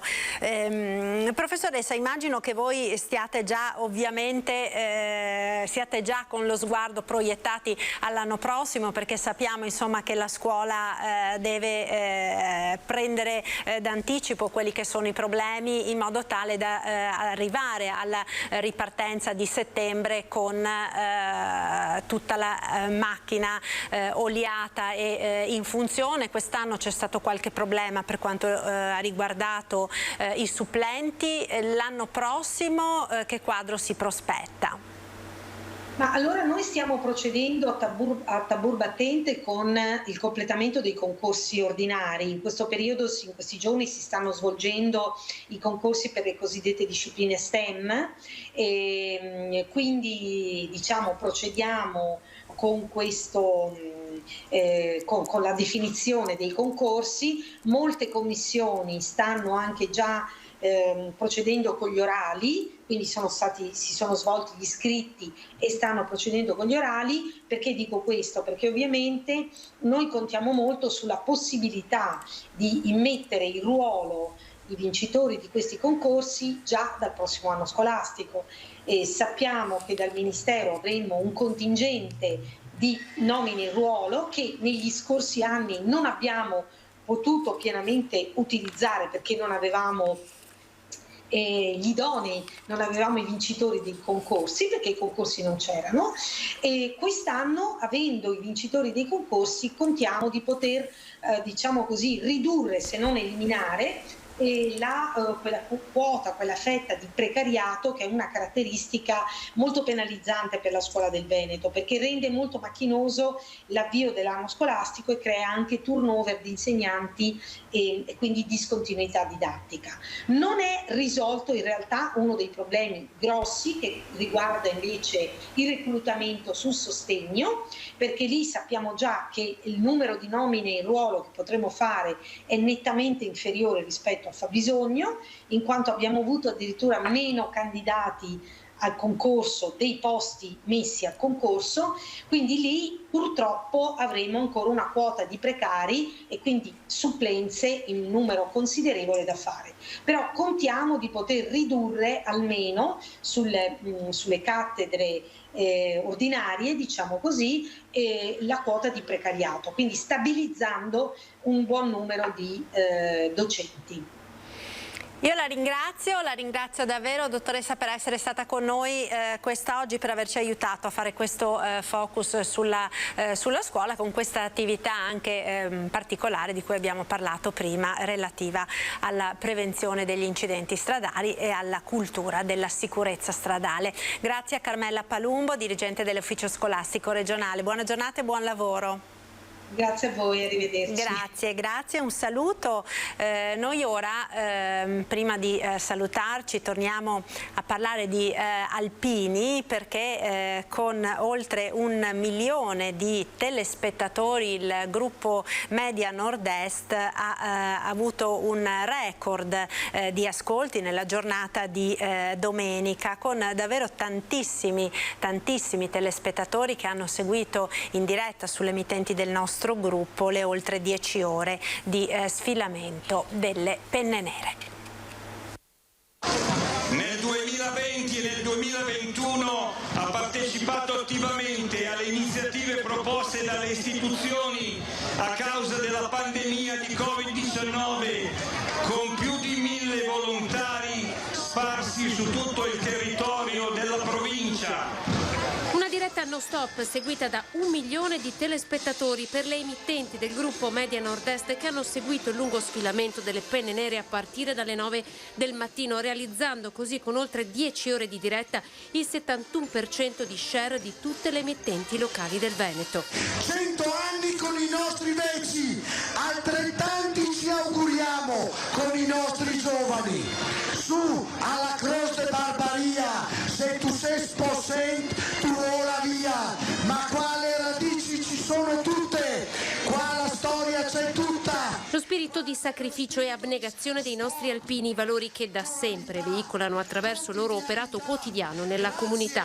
Li abbiamo visti impegnati nei centri vaccinali, tirarsi sulle maniche, rimettere in piedi un ospedale in pieno Covid al servizio delle persone più fragili, quando in pieno lockdown c'era bisogno di tutto: cibo, mascherine e medicinali. Alpini sempre pronti per le missioni di pace, sempre pronti sì, ma per le missioni di pace. Direi che è una bella affermazione, direi che è un'affermazione che merita una sottolineatura, merita il riconoscimento che a distanza di 100 anni dalla propria Costituzione l'Associazione Nazionale Alpini si è guadagnata sul campo. Il gruppo Media Nord-Est, da sempre a fianco delle penne nere, ha voluto raccontare passo dopo passo questo ritorno alla normalità, una donata finalmente in presenza, seguita da oltre 1 milione di telespettatori grazie alle televisioni del gruppo Media Nord-Est.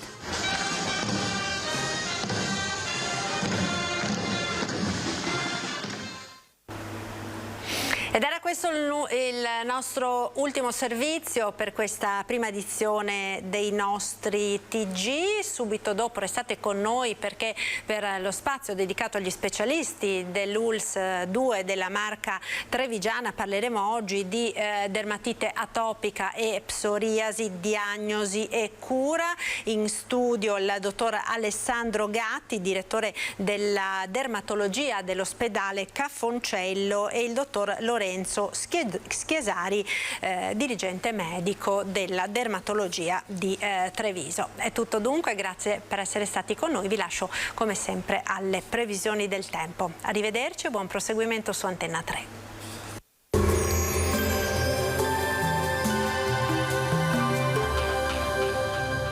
Locanda Canareggio, ristorante con cucina tipica stagionale e pizzeria con forno a legna a Rovarè di San Biagio di Callalta.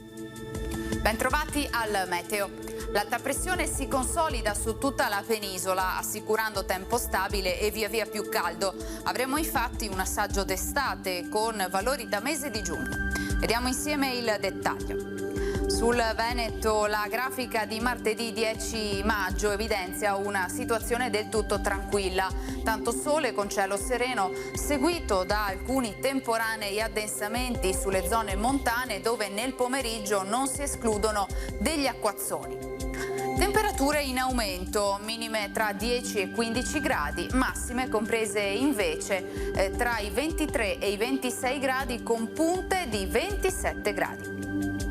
Ci spostiamo ora sul Friuli Venezia Giulia, anche in questo caso ampio soleggiamento, cielo limpido, ma nelle ore pomeridiane qualche rovescio non si esclude sui rilievi. Temperature minime sui 13-17 gradi, massime sui 24-27 gradi all'incirca.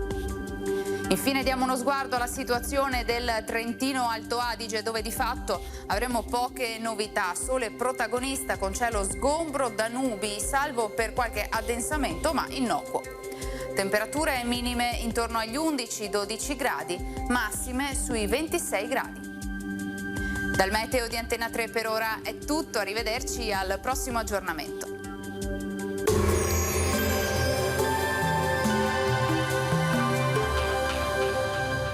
Locanda Canareggio, ristorante con cucina tipica stagionale e pizzeria con forno a legna a Rovarè di San Biagio di Callalta.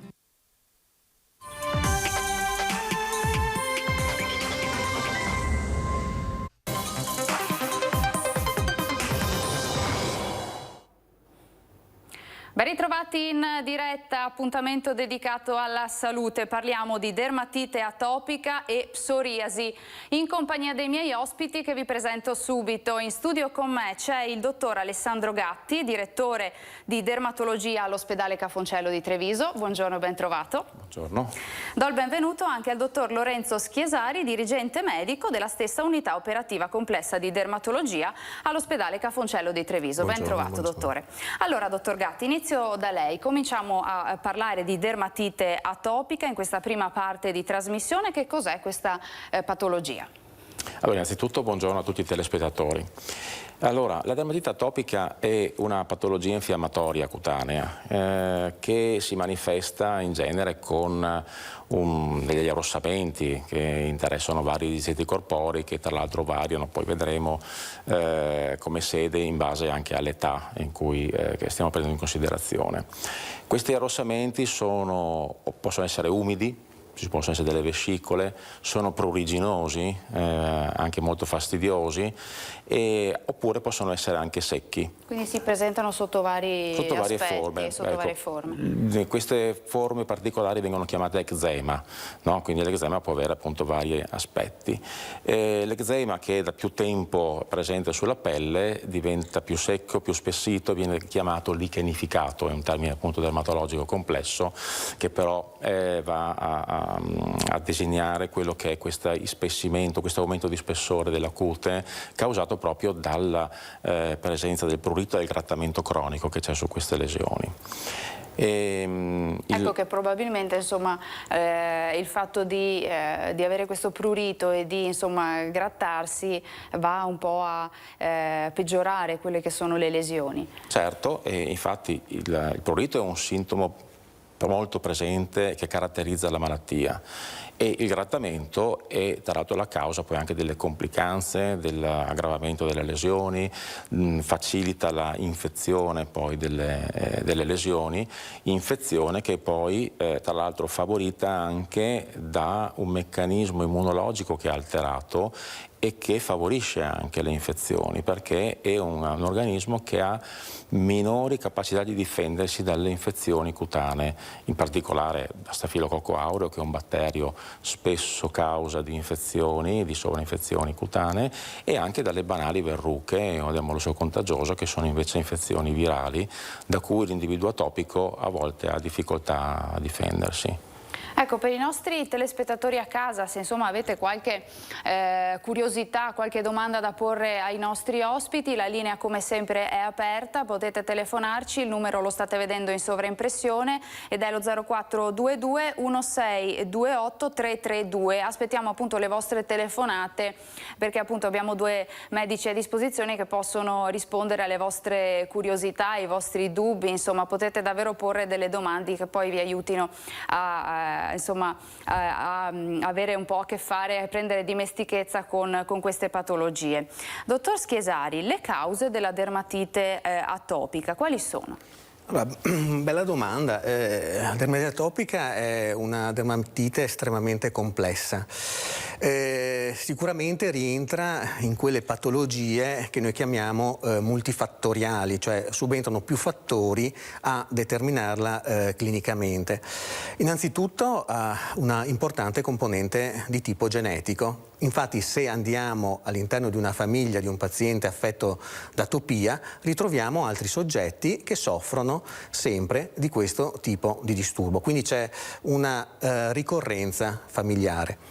Poi su questo background genetico vanno ad agire dei fattori ambientali e quelli più riconosciuti sono innanzitutto quello di vivere in contesti urbanizzati, avere un livello socio-economico elevato, un alto livello di istruzione.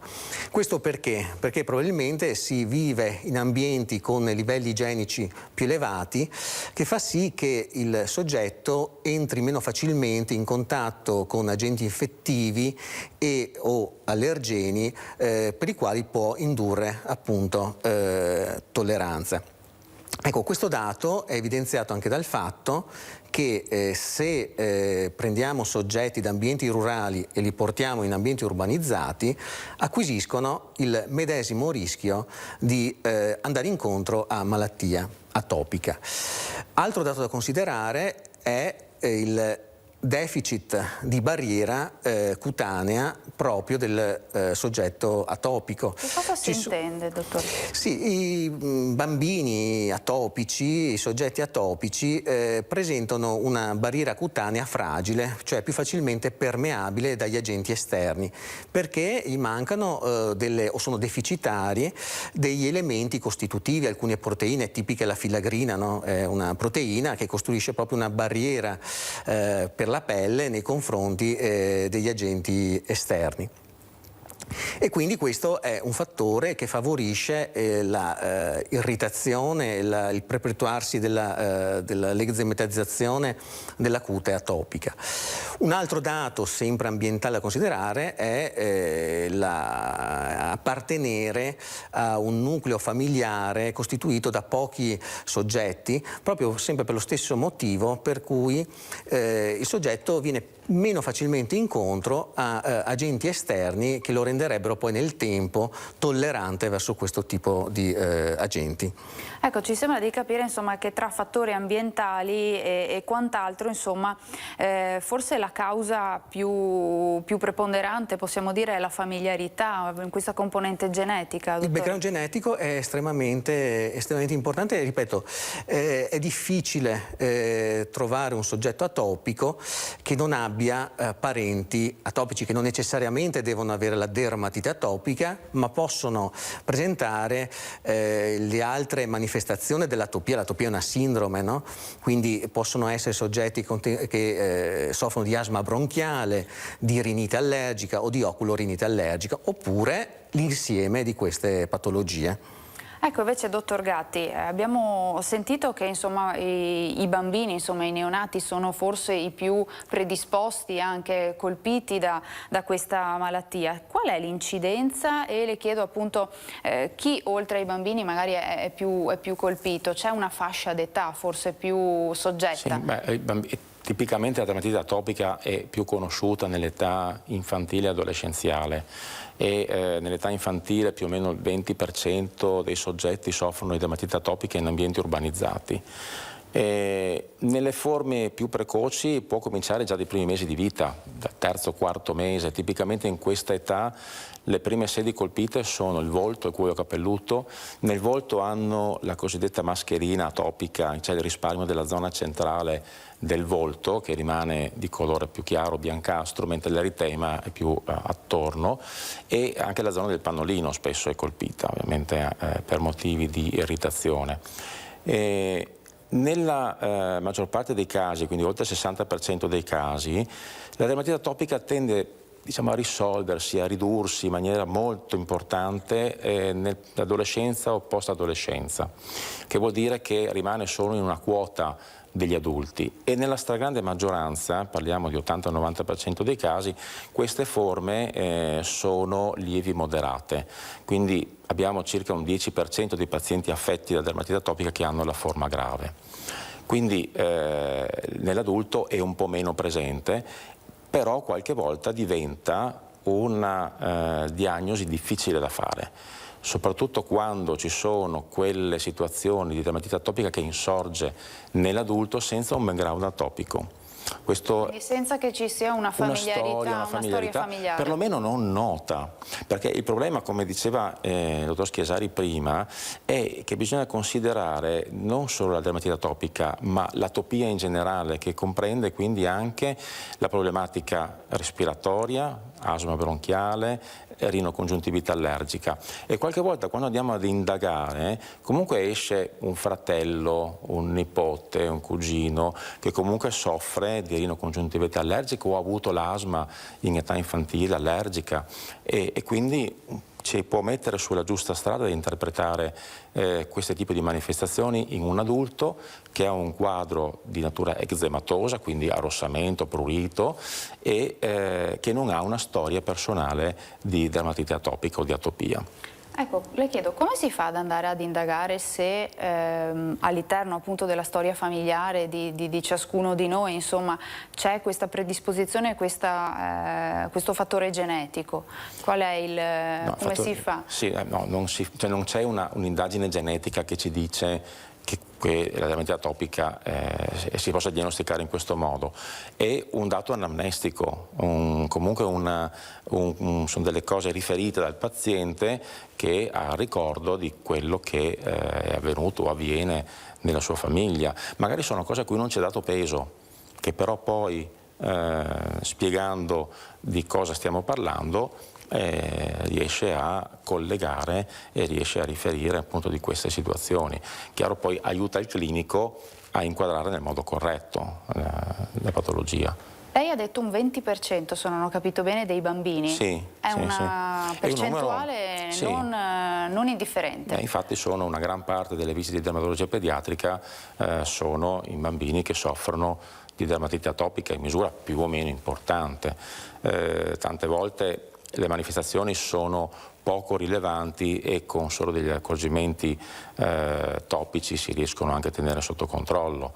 Le forme gravi sono meno, però quando ci sono importanti da riconoscere e da curare correttamente. Ecco, in un bambino così piccolo, in un neonato, come si interviene, come si agisce? In un neonato di solito si interviene soprattutto insegnando alla mamma come gestire l'igiene della cute, l'idratazione della cute, e qualche volta usando il cortisonico topico o l'antibiotico topico in maniera appropriata.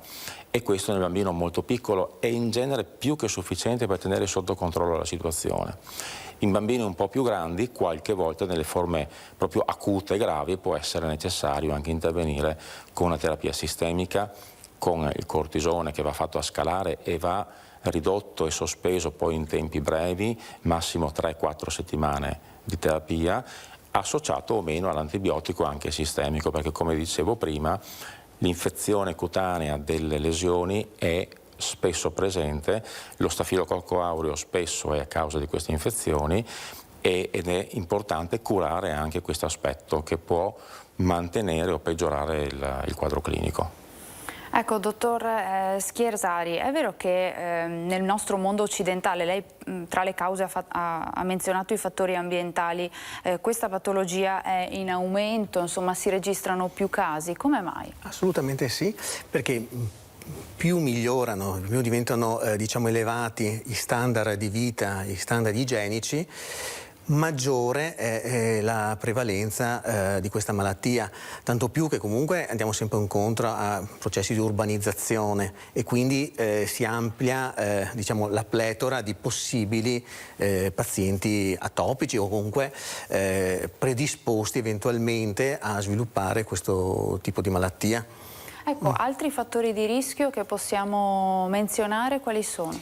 Allora, a parte, dicevo, la familiarità che sicuramente è un dato importante, e anche alcuni, come posso dire, comportamenti del soggetto predisposto all'atopia può favorire questo rischio, e questo riguarda per esempio soprattutto l'adulto, no?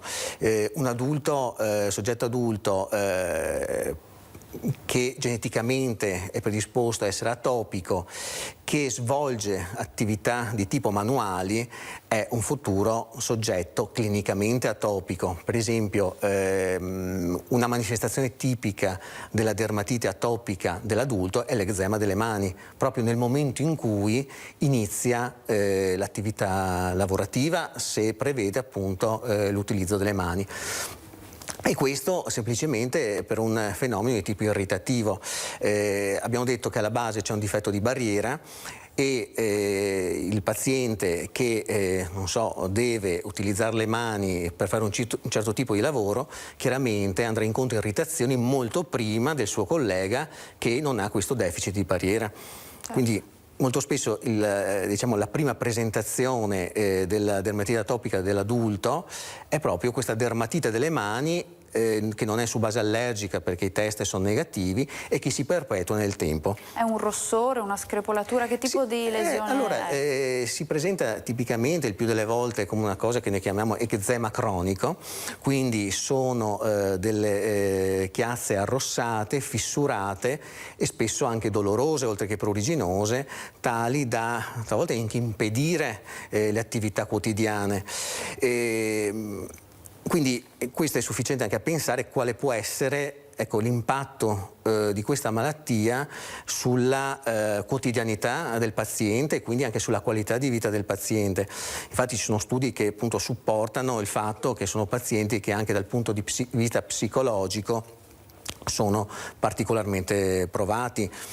Altro fattore è lo stress, che può in qualche modo aggravare o indurre una dermatite atopica, e là poi è difficile capire se lo stress è diciamo la causa della dermatite o comunque del prurito, o il prurito in qualche modo è la malattia stessa che induce lo stress in questo tipo di paziente. Forse, insomma, la parola stress, dare la colpa allo stress è forse un po' abusato in questo momento, però insomma può essere anche questo un fattore. A tal proposito io vi leggo alcune domande che sono arrivate da casa e attraverso i social. Vediamo insomma di dare una risposta. Abbiamo già un po' elencato quelli che sono i sintomi, ecco come si manifesta la dermatite atopica. Ci scrivono: ho spesso prurito insopportabile e pelle secca. Sarà dermatite atopica? Che cosa possiamo rispondere? Difficile rispondere perché ovviamente ci vuole la visione del quadro clinico e anche un quadro anamnestico completo, come vi ho spiegato prima. Diciamo che potrebbe essere, ma va indagato, ma può essere anche tante altre cose. Quindi sono sintomi che sono presenti. L'atopico ha la pelle tendenzialmente secca e soffre di prurito. Prurito cronico, persistente alle volte, che disturba anche il sonno notturno. Quindi questi sono tutti elementi che ci possono aiutare nel valutare qual è l'impatto della malattia sulla vita quotidiana del paziente, e ci sono d'aiuto anche nel guidarci nel che tipo di trattamento dobbiamo fare. Quindi questo è un dato molto, molto importante da tenere in considerazione. Poi le leggo un'altra domanda che riguarda proprio il sonno notturno. Intanto sentiamo che cosa ci vogliono dire da casa. Pronto, buongiorno, chi c'è in linea? Sì, buongiorno, salve. Buongiorno, con chi parliamo? Buongiorno, salve, con Francesco dalla provincia di Venezia. Buongiorno Francesco, salve, ci dica pure. Buongiorno. Niente, io volevo necessariamente fare una domanda sperando sia a tema, diciamo in questo caso qui, è da un paio di mesi che praticamente soffro di un prurito che va e che viene necessariamente su un fianco e si protrae praticamente anche a livello anche di tutto il corpo, tende poi chiaramente a sparire. Obiettivamente, come sentivo parlare, anche lo stress, da quello che capivo, aveva questa segnalazione qui. E poi ho cominciato ad avere praticamente sulle due braccia praticamente come delle piccole macchioline. Parlando direttamente con un dermatologo mi parlava di una pitiriasi alba, non so se sia un qualcosa che possa essere anche inerente a una dermatite atopica o quant'altro, insomma, ecco, spero di essere stato abbastanza chiaro. Sì, l'abbiamo capita molto bene. Chi vuole rispondere? Diciamo che anche questi sono dei sintomi ed è un quadro un po' generico. Come abbiamo detto, il prurito, l'arrossamento possono essere parte di un quadro sintomatologico clinico della dermatite atopica. La pitiriasi alba non è altro, sono delle chiazze chiare che possono essere anche l'esito di una dermatite che è guarita. Alcune di queste manifestazioni possono essere considerate dei criteri minori diagnostici della dermatite atopica, però è chiaro che con questi elementi è poco per poter fare una diagnosi.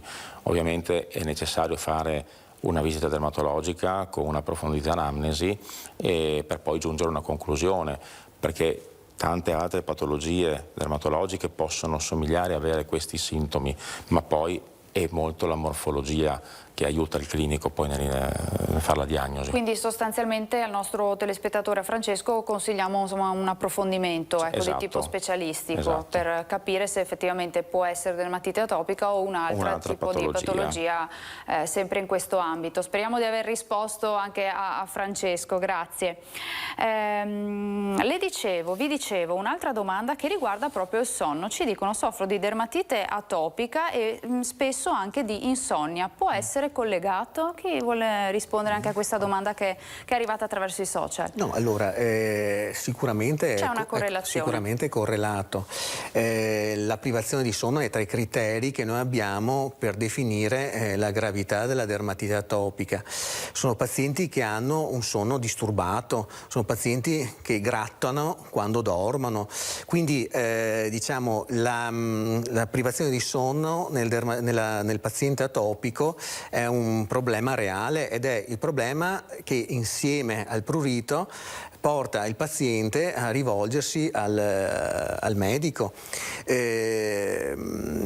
Già la risoluzione del problema sonno e prurito dà un profondo giovamento al paziente, anche indipendentemente dall'efficacia di una certa terapia per quanto riguarda il punto di vista clinico. Cioè, tu al paziente atopico togli il prurito, lo fai dormire, il paziente atopico è contento perché sta bene. Certo. Okay? Quindi è uno dei sintomi più importanti da trattare, ed è quello che poi correla con la problematica legata a disturbi dell'umore che spesso ritroviamo nel paziente affetto da atopia. Chiaramente stiamo parlando di pazienti che soffrono di dermatite atopica di tipo grave, insomma. Certo. Ancora domande da casa arrivate attraverso i social. La dermatite atopica potrebbe essere causata dallo stress, e lo abbiamo detto, insomma, che c'è anche questa componente naturalmente da verificare, da andare ad approfondire. Che la peggiora, però non la causa principale, no? Certo, che insomma può andare a inficiare maggiormente, ad aggravare i sintomi. Ci chiedono ancora: la dermatite atopica mi fa sentire a disagio e mi limita nella mia vita quotidiana. Cosa posso fare per migliorare questa situazione? Qui si innesca quel meccanismo psicologico, insomma, chiaramente, insomma, l'aspetto più emotivo, perché proprio la qualità di vita si va a deteriorare, no? Certo, qui entriamo anche nel discorso del trattamento della psoriasi, della dermatite atopica. La dermatite atopica bisogna curarla in modo adeguato. I mezzi ci sono, ecco, quindi quello che dobbiamo fare è inquadrare bene il problema del paziente e scegliere il trattamento che è più opportuno. Il percorso utilizzare migliore, correttamente i farmaci, a volte vuol dire anche utilizzare correttamente i farmaci topici. Molto spesso c'è una reticenza nell'utilizzare il cortisonico topico, ma invece se usato bene, correttamente, a volte associato all'antibiotico, può dare degli ottimi risultati e senza per questo incorrere in effetti collaterali gravi. Tra pochissimo approfondiamo proprio l'aspetto della terapia. Abbiamo un'altra telefonata da casa. Pronto? Buongiorno, chi c'è in linea? Buongiorno, sono Cumana Anna Maria. Buongiorno Anna Maria, ci dica pure. Ascolti, è la prima volta che io parlo in TV, ho visto che parlate proprio dei miei problemi. Io ho la dermatomiosite atipica in overlap con lupus e problemi ne ho tantissimo, perché niente sole, prurito, dormo malissimo, cerco di mangiare poco perché ho le ginocchia che non mi reggono più e tanti problemi, tante visite, tante robe, ecco. Ecco Anna Maria, adesso cerchiamo di darle qualche consiglio. Grazie per la sua telefonata, grazie, buona giornata. Chi vuole rispondere? Prego. Ci ha detto che soffre di dermatomiosite con una sindrome overlap con il lupus, che è una forma particolarmente impegnativa di malattia autoimmune, non rientra né tra la dermatite atopica né la psoriasi, è una patologia importante che, come ci ha detto testimoniato la signora, è particolarmente invalidante. Bisogna appunto curarla nel modo adeguato e alle volte anche curandola in modo adeguato può essere che non riesca a risolvere completamente i problemi. È una malattia che interessa la cute ma anche la muscolatura, oltre che multiorgano il lupus, quindi è una patologia al confine fra la dermatologia e la reumatologia, quindi è un campo che può essere appunto, gestito da entrambi gli specialisti e a questo proposito, visto che entriamo nel nostro ospedale, abbiamo da qualche anno istituito un ambulatorio condiviso multidisciplinare tra dermatologia e reumatologia, quindi facciamo mensilmente un ambulatorio in cui vediamo questo tipo di pazienti, ad esempio, che richiedono una gestione multidisciplinare. Certo, che è un aspetto importantissimo. Come si fa la diagnosi di dermatite atopica? Allora, dermatite atopica, come dicevamo prima, si presenta clinicamente con queste chiazze rosse arrossate che possono essere appunto più o meno umide, vescicolose oppure secche, ecco, unite da una caratteristica appunto di dare una sintomatologia di tipo pruriginoso. Quello che cambia nelle diverse fasi della vita sono le sedi che sono interessate da queste chiazze. Diciamo che nel lattante le sedi più frequenti sono il volto, le convessità del volto, con il tipico risparmio della regione centrofacciale, sono le superfici estensorie degli arti. Frequente è la localizzazione del cuoio capelluto. Nel bambino più grandicello, diciamo dai 2 a 11 anni, la dermatite atopica si va a localizzare alle pieghe flessorie invece degli arti. Frequente è la zona subauricolare che noi spesso andiamo a ricercare quando dobbiamo fare diagnosi di dermatite atopica, e un'altra sede frequente sono le labbra, le cosiddette cheliti atopiche, cioè questa eczema delle labbra che non guarisce mai. Nell'adolescente e nell'adulto la dermatite atopica, oltre a mantenere le sedi del bambino più grande, quindi le zone flessorie eccetera, come dicevamo ha come localizzazione molto frequente le mani, appunto l'eczema delle mani, proprio nel momento in cui l'individuo affetto da tale dermatite incomincia a lavorare.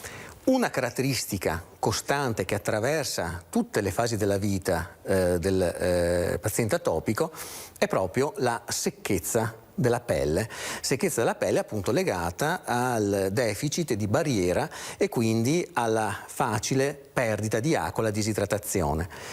Il sintomo cardine, come abbiamo detto, è il prurito, un prurito invalidante, un prurito che impatta severamente nella qualità della vita. Ci sono anche forme più rare di dermatite atopica, soprattutto quelle che esordiscono in età adulta, che come abbiamo detto mancando un precedente atopico può essere più difficile fare diagnosi, perché sono quadri che possono entrare in diagnosi differenziale con tante altre malattie cutanee. Però insomma ci sono dei sintomi che possono essere facilmente riconducibili, possiamo dire così, che possono indirizzare a quella diagnosi. Sì. Lo riprendiamo tra pochissimo, sentiamo che cosa ci vogliono dire da casa. Pronto, buongiorno, chi c'è in linea? Sì, buongiorno, sono Irene di Treviso. Buongiorno Irene, ci dica pure. Buongiorno, io volevo chiedere se può dipendere anche dal cibo, nel senso mio figlio che ha la dermatite atopica, perché è un soggetto asmatico, anche asma bronchiale.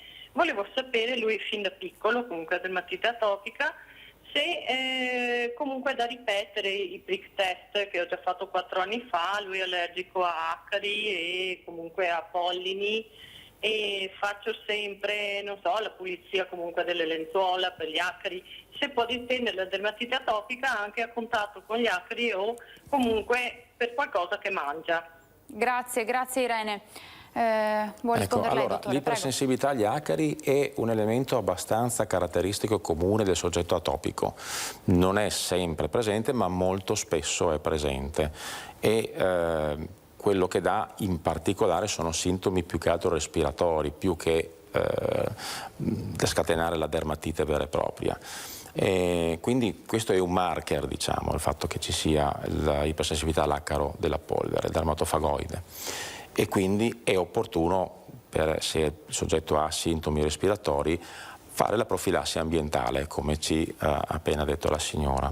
Per quello che riguarda le allergie e i disturbi alimentari, ci sono, soprattutto nelle prime fasi di vita, alcune situazioni in cui c'è un'ipersensibilità, ad esempio all'uovo, al latte vaccino, e quindi qualche volta è necessario andare a modificare un po' la dieta.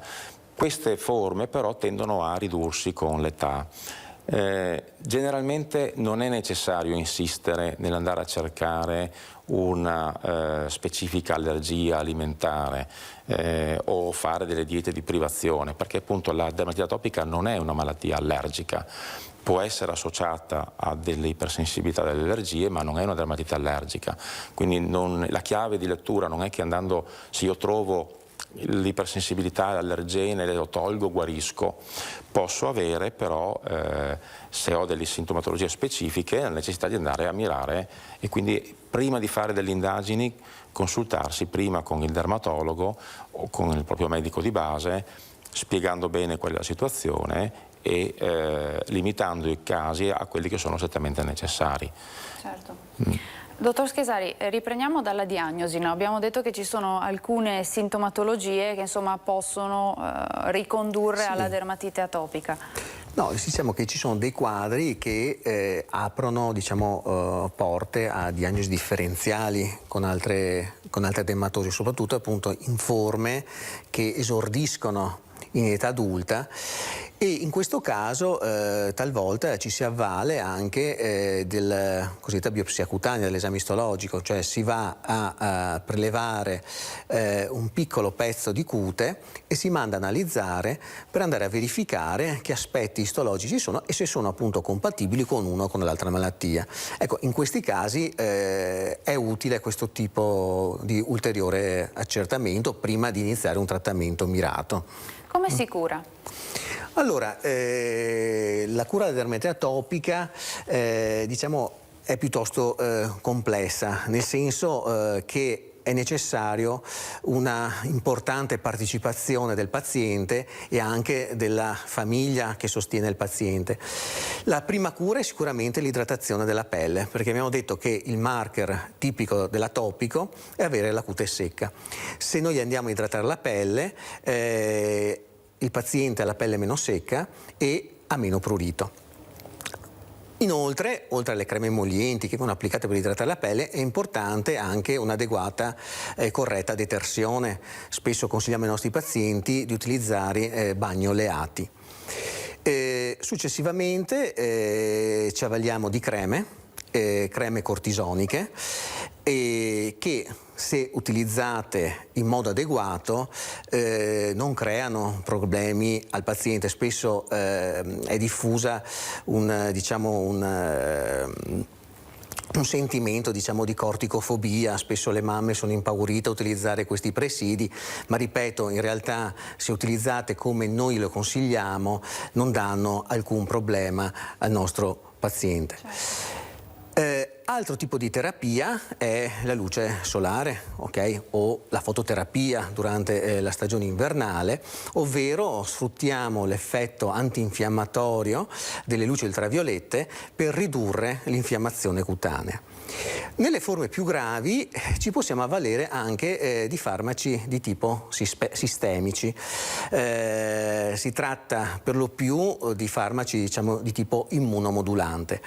In realtà di recente è stato introdotto anche una nuova categoria di farmaci, si parla di farmaci biologici, che agiscono in modo specifico sul meccanismo fisiopatologico della dermatite atopica, o meglio su proprio le molecole che la vanno a determinare.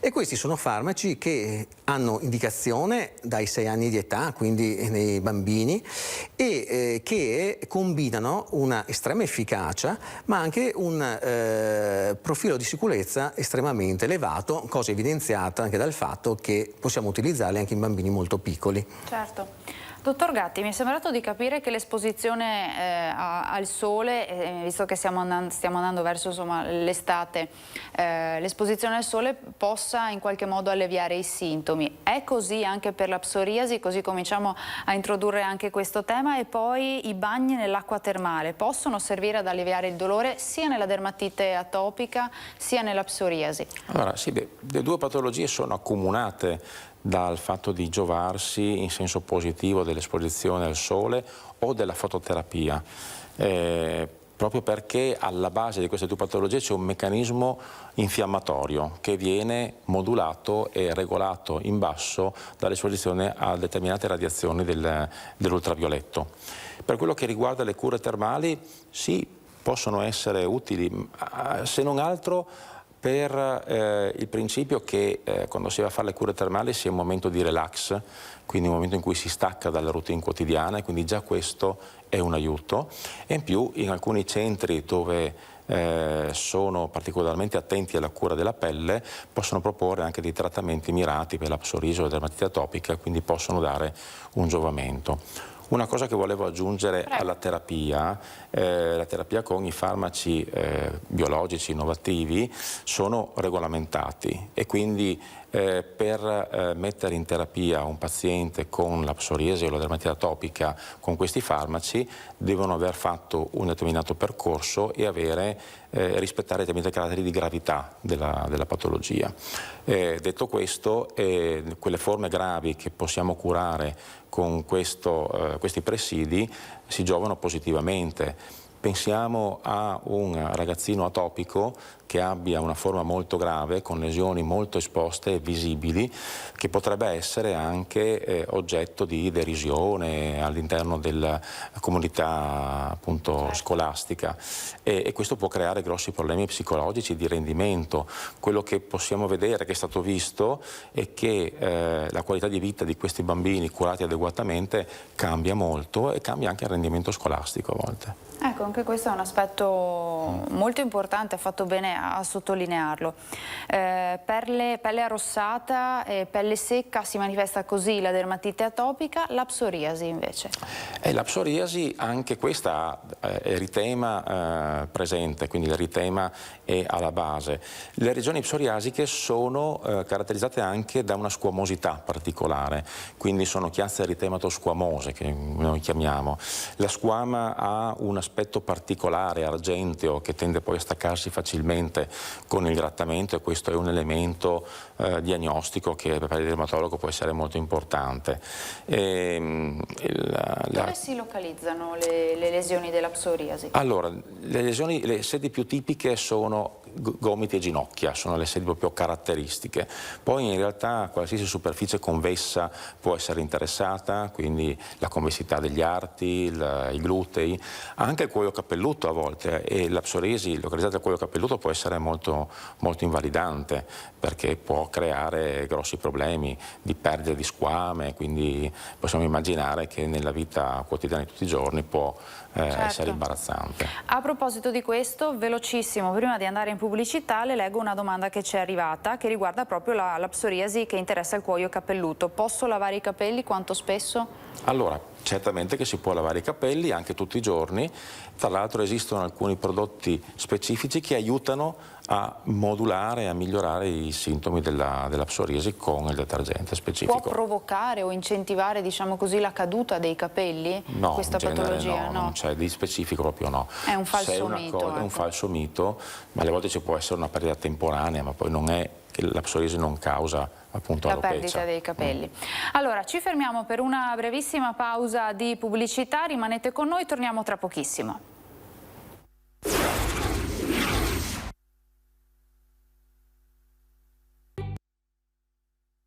Ritrovati in studio in diretta, parliamo di dermatite atopica e in questi ultimi minuti che trascorreremo insieme anche di psoriasi. Chiedo al dottor Schiesari se chi ha la psoriasi può essere in qualche modo predisposto a sviluppare, ad avere anche altre malattie. Purtroppo sì. Una volta si pensava che la psoriasi fosse la malattia dei sani, la malattia dei forti, no? Perché si presentava appunto con queste placche che sembravano quasi essere una difesa nei confronti delle malattie degli agenti esterni. In realtà oggi abbiamo sempre più evidenze che la psoriasi si accompagna a tutta una serie di comorbidità talora importanti e che riguardano soprattutto il paziente affetto da psoriasi grave. E il trade union è sostanzialmente l'infiammazione sistemica, perché la psoriasi non è una malattia della pelle ma va oltre la pelle. Una classica comorbidità sono le malattie di tipo cardiovascolare. Noi ormai ad oggi sappiamo che il paziente psoriasico dobbiamo seguirlo con attenzione, perché ha più rischio dei pazienti che non soffrono di psoriasi di andare incontro a problematiche di tipo cardiovascolare. Inoltre sono pazienti che soffrono più facilmente di diabete, sono più facilmente in sovrappeso o obesi, e si è visto che c'è addirittura una correlazione tra gravità della psoriasi e obesità, e tra obesità e risposta al trattamento. Cioè il paziente se dimagrisce risponde meglio alla terapia che noi proponiamo. Inoltre sono pazienti che hanno disturbi di tipo metabolico e infine sono pazienti che soffrono di disturbi dell'umore, sono pazienti che spesso soffrono di depressione, addirittura pazienti che soffrivano sia di psoriasi che di malattie importanti tipo diabete o malattie cardiovascolari. A cui è stato chiesto se preferivano avere la psoriasi o il diabete, rispondevano al diabete, come se la psoriasi fosse in realtà la malattia che più pesava nella loro quotidianità. Quindi è una malattia appunto complessa che va trattata a 360 gradi, non limitandosi solo alla pelle. Ecco, allora come si cura, come va trattata, dottor Gatti? Allora, chiaramente dipende dalla gravità, perché le forme più limitate e lievi con l'appropriata terapia atopica di solito si riescono a tenere sotto controllo. Quando abbiamo di fronte un paziente con una psoriasi estesa che richiede un trattamento sistemico, abbiamo molte frecce al nostro arco che possiamo utilizzare, dai farmaci immunomodulatori, immunomodulanti più tradizionali, quindi parliamo appunto di metotrexate, ciclosporina che si usa meno, ma anche altre molecole come la citretina ad esempio, che è un derivato della vitamina D che va ad agire molto di più sull'effetto proliferativo che c'è nella psoriasi. Man mano che andiamo avanti abbiamo anche altri farmaci di più recente introduzione, che sono quelli a target molecolare specifico, i cosiddetti farmaci biologici, che sono gli anticorpi monoclonali, che vanno a interagire con target specifici della cascata infiammatoria della psoriasi. Cioè si riesce a essere così proprio precisi, mirati, esatto.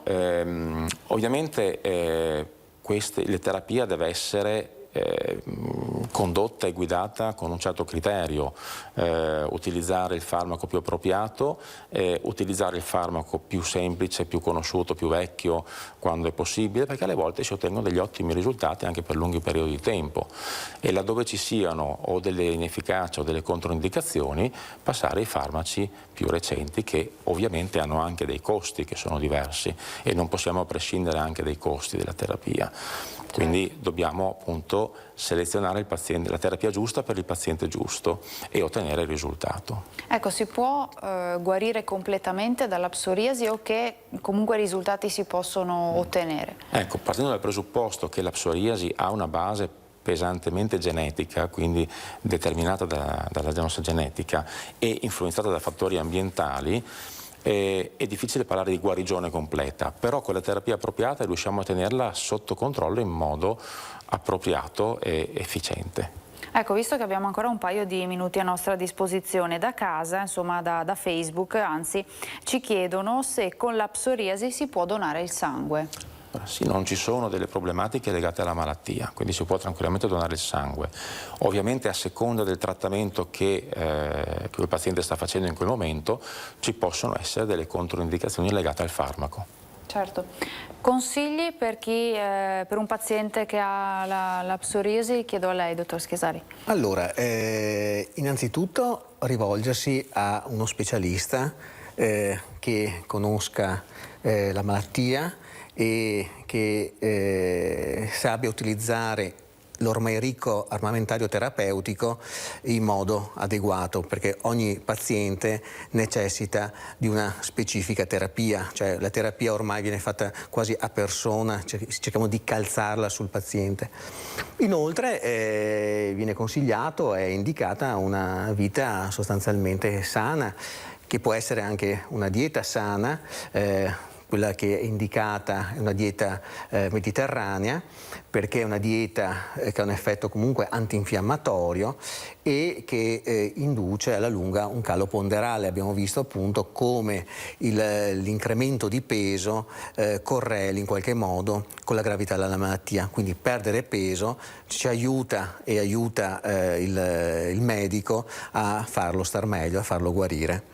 Quindi una vita sana, una dieta sana, una alimentazione corretta, un'attività fisica che insomma possa aiutarci a stare bene, insomma tante piccole cose che ripetiamo in continuazione ma che insomma sono tutte fondamentali. Certo, l'ultima cosa da aggiungere è che curare bene la psoriasi significa ridurre quello stato infiammatorio sistemico e anche quindi ridurre il rischio delle altre patologie correlate di cui prima il dottor Schiesari ha ben parlato.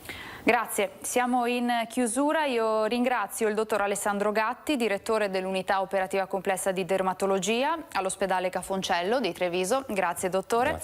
Grazie anche al dottor Lorenzo Schiesari, dirigente medico della stessa unità operativa complessa e quindi della dermatologia dell'ospedale Cafoncello di Treviso. Grazie anche a lei, grazie di aver risposto alle nostre tante numerose domande che sono arrivate da casa. Grazie a voi di averci seguito, io vi do appuntamento alla prossima puntata. Arrivederci.